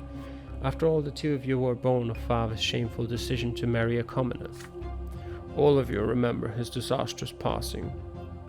He did not die the true death he deserved, yet we all must know that he fought for the future he believed in to the very end, and you would be proud to see his family bid him farewell with this sacrament of the nobility. Stefan still glares at Father sullenly. His fingers remain clutched around Grandfather's sword. Nathan barely pays attention to the words. He looks around with unease, his arms folded across his chest. Father reaches into his jacket and pulls out a slender dagger, thin and sharp. He takes off his gloves. Watch me carefully, my sons. Make a small cut on the palm of your hand and let your blood flow into this duct on the wall of the crypt. It will join your grandfather's blood here and flow forever. Then ancestor and progeny will become as one. We shall enter our family's blood tide and receive grandfather's final blessing, for his blood flows first in our blood tide. He will respond to you. You are part of him and he is part of you. With a quick motion, Father slices his hand and holds the bleeding cut above a small opening in the wall. Then he hands the dagger to Stefan. Stefan cuts his hand without hesitation and does as Father did. You receive the dagger next. The dagger's handle feels warm. You hesitate for a moment as you look at the palm of your hand. If you participate in this ritual, you will enter the Brante blood tide. You, a low-born child, a child who is still a commoner. Are you ready to claim your legacy as a descendant of the nobleman Gregory Brante? The eyes of your father and brothers are upon you. Nathan, the youngest brother, will follow your example. You can be certain of this. Yep. Definitely. Let's go. You remember that fateful day when you were 8, the day when you tried to choose a different lot for yourself? You violated the ritual in the temple, you kissed the sword, and against all odds, you said you had the right to be a nobleman, and now you must confirm this right. You must join the Brante blood tide. You grasp the dagger firmly, then hold the blade to your skin and quickly drag it across your palm. Drops of your blood fall into the duct, flowing further into the crypt as they combine with the blood of your father and brother. The fresh wound burns on your hand. What are you doing, Calamity? Why did you have to take these two along, Father? This ritual is for nobles, and you two aren't even noblemen. His eyes meet Father's stern gaze. No one is to interrupt the sacrament. Indignant as he is, Stefan falls silent. You hand the dagger to Nathan. Your younger brother hesitates. Father offers him help, but Nathan shakes his head.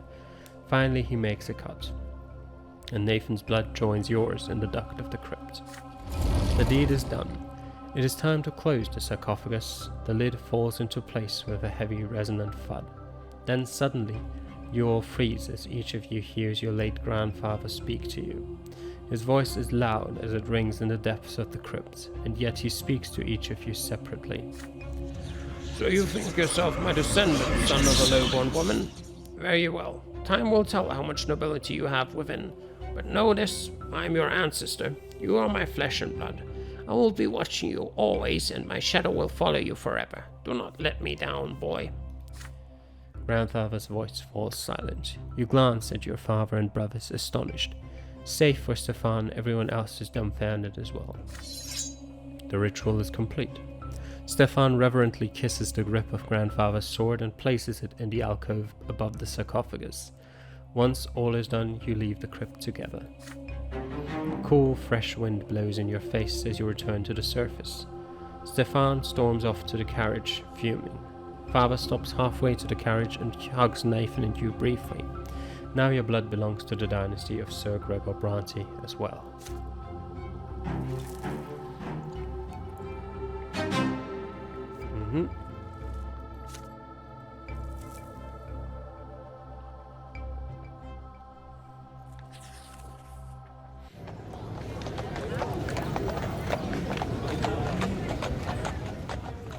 The Fugitive Girl. Grandfather's passing and last respects have left a mark on the entire family. His words relayed from the hereafter keep echoing in your mind.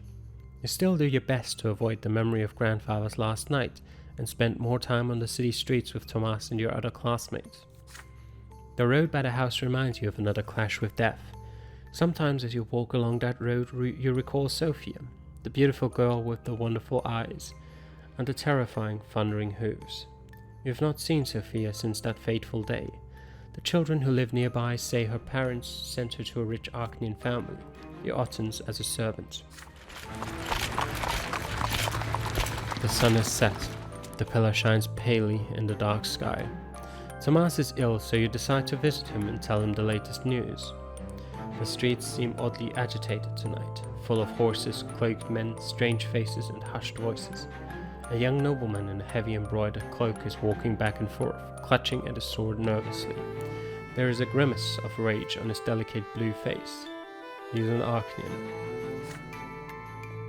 You overhear voices. Sarton, the girl is not at home. We searched the house. Her parents swear she ran away from home too. They claim they wanted to bring her back. Just do whatever it takes. Turn this loathsome district upside down if you must. But bring my servant back to me. She's here.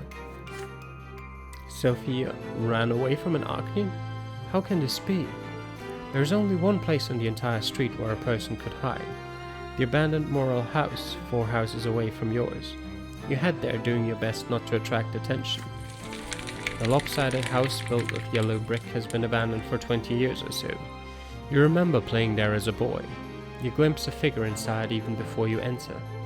A pair of eyes glimmer in the dark. You would recognize them even after another 4 years. Sophia has grown up. She's almost an adult now and her face is full of fear. She's not the easygoing girl next door that you remember. She finally recognizes you. Oh, it's you, Calamity. Be quiet. They're all looking for me. I ran away from the youngest Otton. I might be in for a lesser death here, but I'd rather die than spend another day in their slavery. I'm just a thing to him, just a toy to play with. Sophia winces and closes her mouth as she says this. There is a glint of bright yellow deep in her eyes.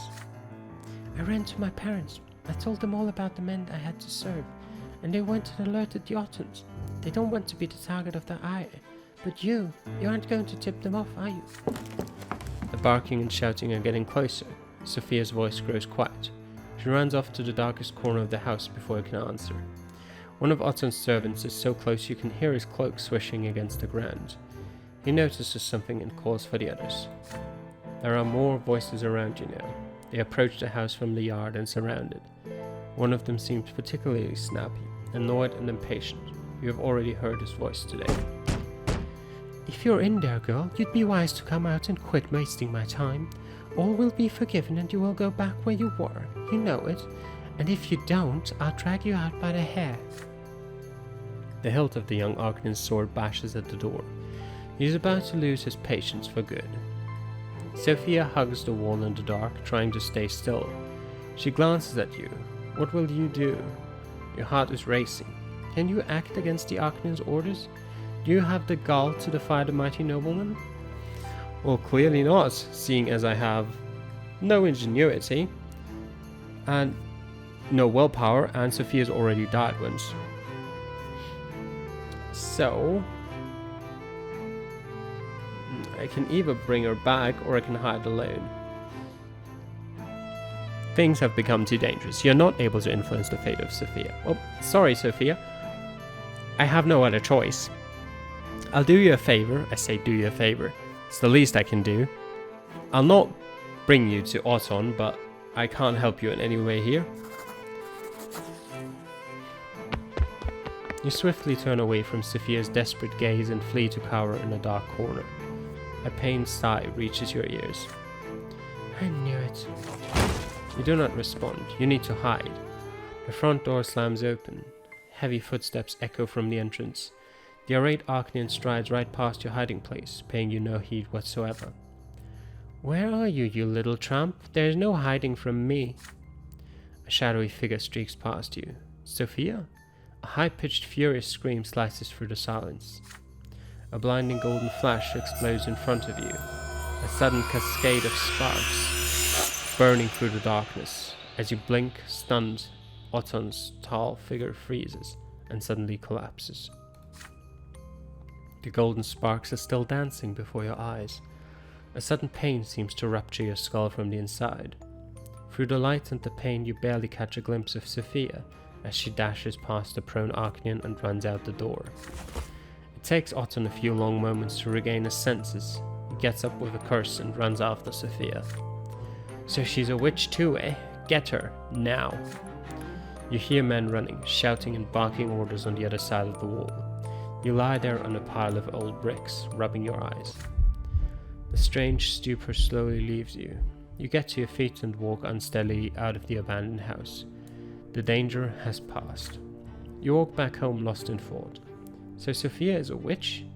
You recall how her magic bound Otton by the arms and legs, how he lost all control of his body.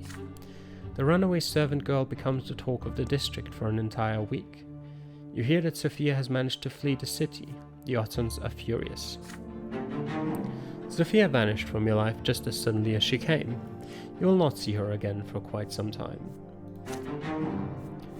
More willpower. Okay.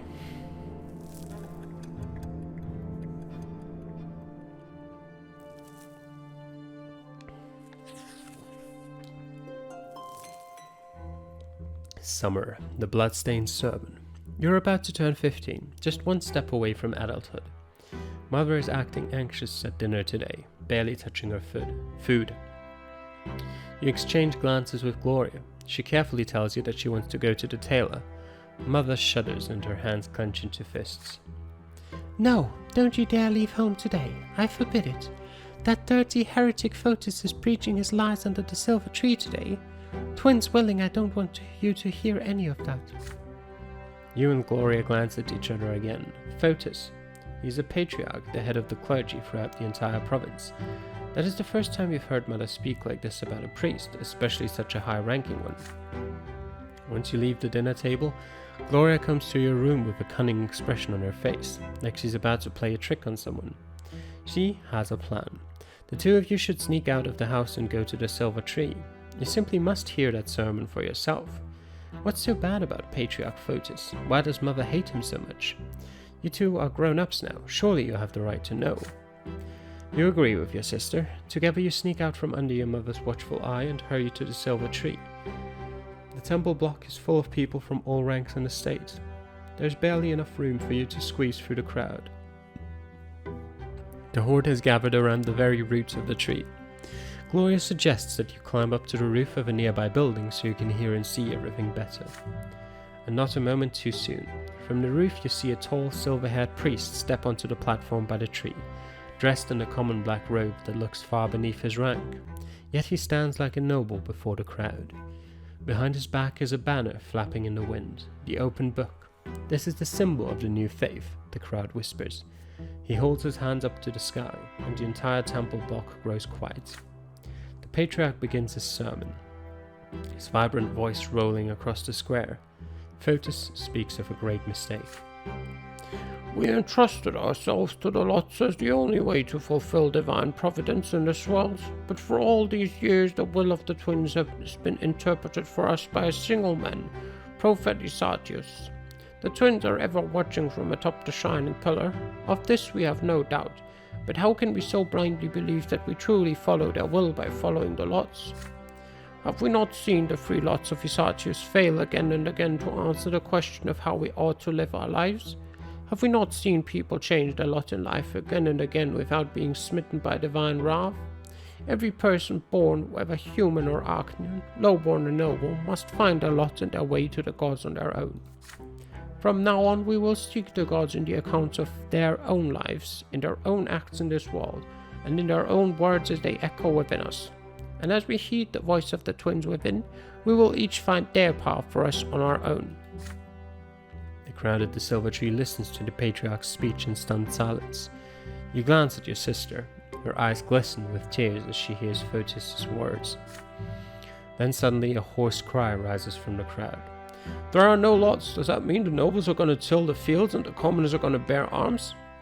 The crowd begins to murmur. The patriarch raises an arm and hails, ready to answer. An odd figure leaps from the crowd onto the platform, a dirty beggar dressed in rags. A knife flashes in his hand. A blade slices. Blood starts spurting from Photis' throat. He slumps over and collapses.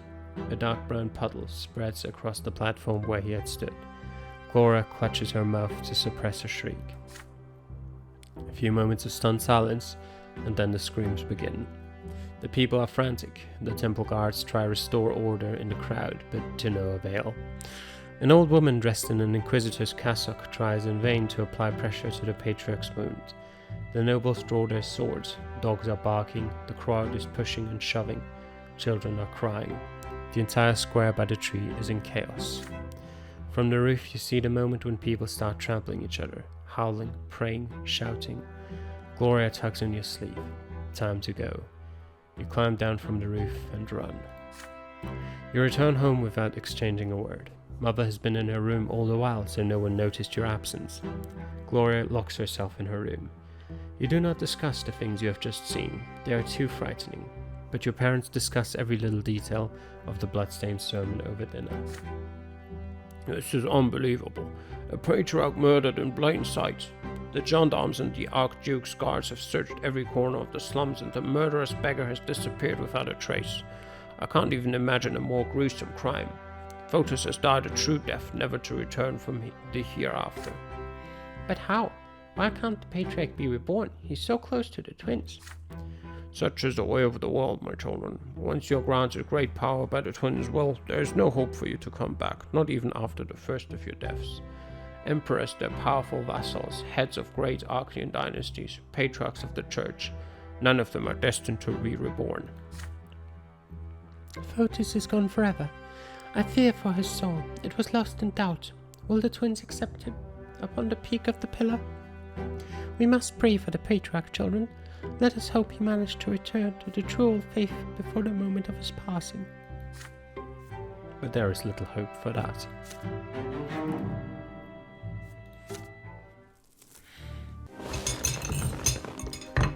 The last night. Tomorrow you turn 16.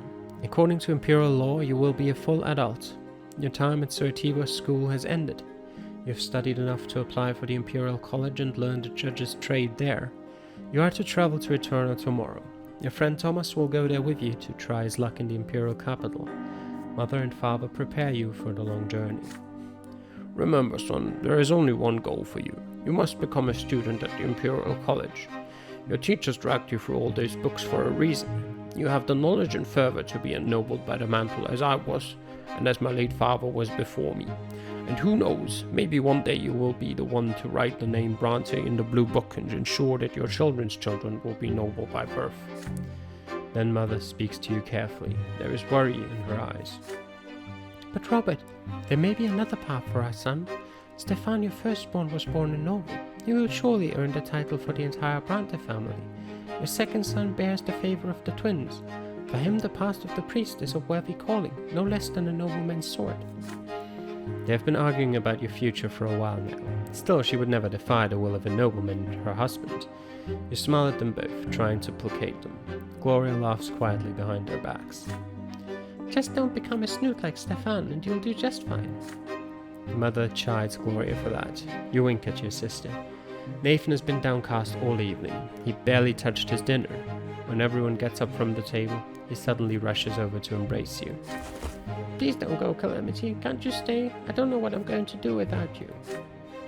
You tussle his hair in response. There is no way you can stay now, you say.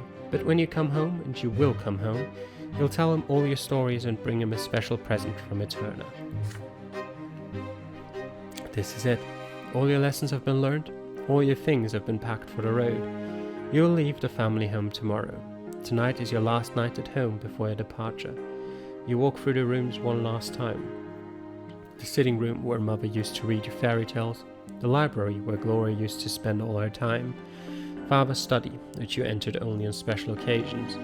The backyard where you taught Nathan to build towers one summer. The whole place feels so familiar, so dear to you. It feels like home. You lived here for 16 years. Will you ever return? It is getting late. Everyone is already in their rooms, but you hesitate. Father, Mother, Gloria, Nathan. It will be a long time before you see them again. Who will you spend your last few hours at home with?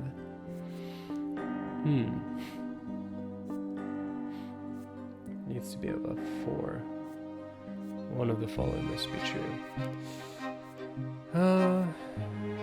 We'll spend it with Gloria, sure. Indeed, your sister is still awake. She jumps out of her armchair happily the moment she sees you. I'm so happy you're actually here, brother. You know, before you leave, I actually have something to tell you. Gloria takes your hand and leads you to the library. You light a lamp. Gloria pulls out a hefty volume from one of the shelves. Look, this is a history of the noble houses. It's got the story of how humans were first ennobled. I read all of it, and guess what? It didn't happen until after the expansion of the empire. Apparently there weren't enough Arcanians for all the land. They just couldn't rule it all by themselves. Arcanians have always treated humans like cattle, but human nobles are even worse. They're like their paltry copies now, bearing noble titles, wearing gem-studded jackets, bossing others around and poisoning their lives. They make me sick. Everybody says nobles were born to rule, but if you ask me, I say they're nobodies. There's nothing noble about demeaning others and living off their hard work. Gloria is growing unusually agitated. You knew she was not exactly fond of nobles, but this is the first time you have heard such burning scorn in her voice. But then Gloria stops herself suddenly and calms down. I just wanted to tell you, brother, you don't actually have to become a noble. If you're a noble, you'll have to follow their rules like Stefan does. You're not like him, I know it. Don't listen to Mother, and definitely don't listen to your father. They just want you to blindly follow them. It's true Sir Brante spent plenty of money and effort on your education, but a noble title and the judge's rank were his dream for you, not yours. It's time to think for yourself. Her words spark a dispute. You keep debating into the small hours. Soon you both start reaching into history and politics and morals for material, pulling out library books one by one to prove your points. It turns out Gloria is an excellent debater. All the days and nights she spent in the library have honed her mind and rhetorical skills. The sun is about to rise. You should rest before the long trip, but you're not tired at all. But before you return to your rooms, Gloria locks you in a heartfelt hug. Calamity, please promise me you'll find your own way out there. You nod to her and hug her back, and then she's off. You get into bed, but you cannot sleep. Gloria's words keep you up all night.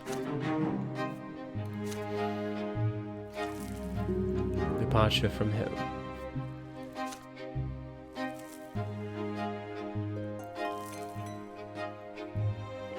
The end of Adolescence. Last night was your last night at home. The carriage is now waiting at the gate, ready to take you to the capital. The clip-clopping of the idle hoofs against the cobblestones count the seconds before your departure. You take one last look at your parents' house and recall your childhood spent there, in the nearby yards, at your school, and on the winding streets of any sort. You clashed with the greater world around you and survived. Mostly. You felt the tingle of emotion for the first time. You were taught by the schools and the streets. You explored the city of your birth and learned something of its past. You witnessed first-hand events that will be remembered by history for all time. This is yours now, forever. You saw death, lesser death, followed by rebirth, and the true death that takes and never gives back. You saw death lying in wait to strike the unaware, like a beast stalking its prey. You saw grandfather's angry grimace lit by the flickering fire of the lamp, the Archduke's cavalry trampling those who stood in their way, and your older brother's bloody sword slicing through the air. Death has followed you from a very young age. And yet you live on. You have a friend who has been by your side all these years. Thomas taught you many things. How to take a hit, how to stay true to your word, and how to remain true to your own self. And now Thomas is walking to the same carriage as you, with a heavy bag slung over his shoulder. Your friend will remain by your side. Ahead of you is a long trip to the capital and adulthood. For the first time you will be away from your family and home. What awaits you there? These are your personal qualities in adulthood, which you will use for the rest of your life. They are the sum of the qualities that you've gained in childhood and adolescence. Oh, so it's the bottom one. So it would be diplomacy, influential, manipulation, canny, theology, ignoramus, valor, poor fighter, scheming inexperience. Eloquence, tongue-tied. Alright.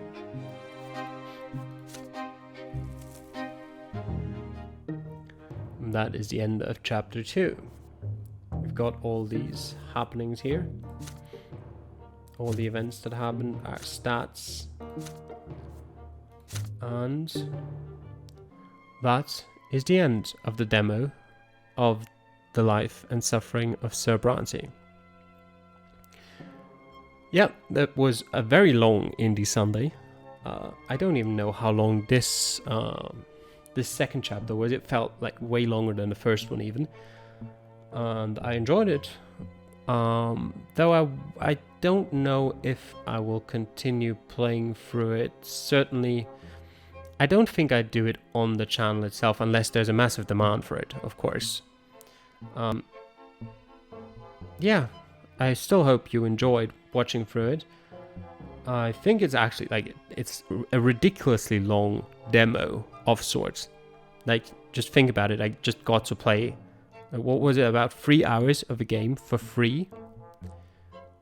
I'll probably put it on my wish list. I'll see if there's like an offer, like if there's a sale for it. I might pick it up and finish my story. I hope you can actually continue your progress from the demo into the actual game. Never really know, but yeah. Thank you for watching, and I'll see you guys next time. Bye.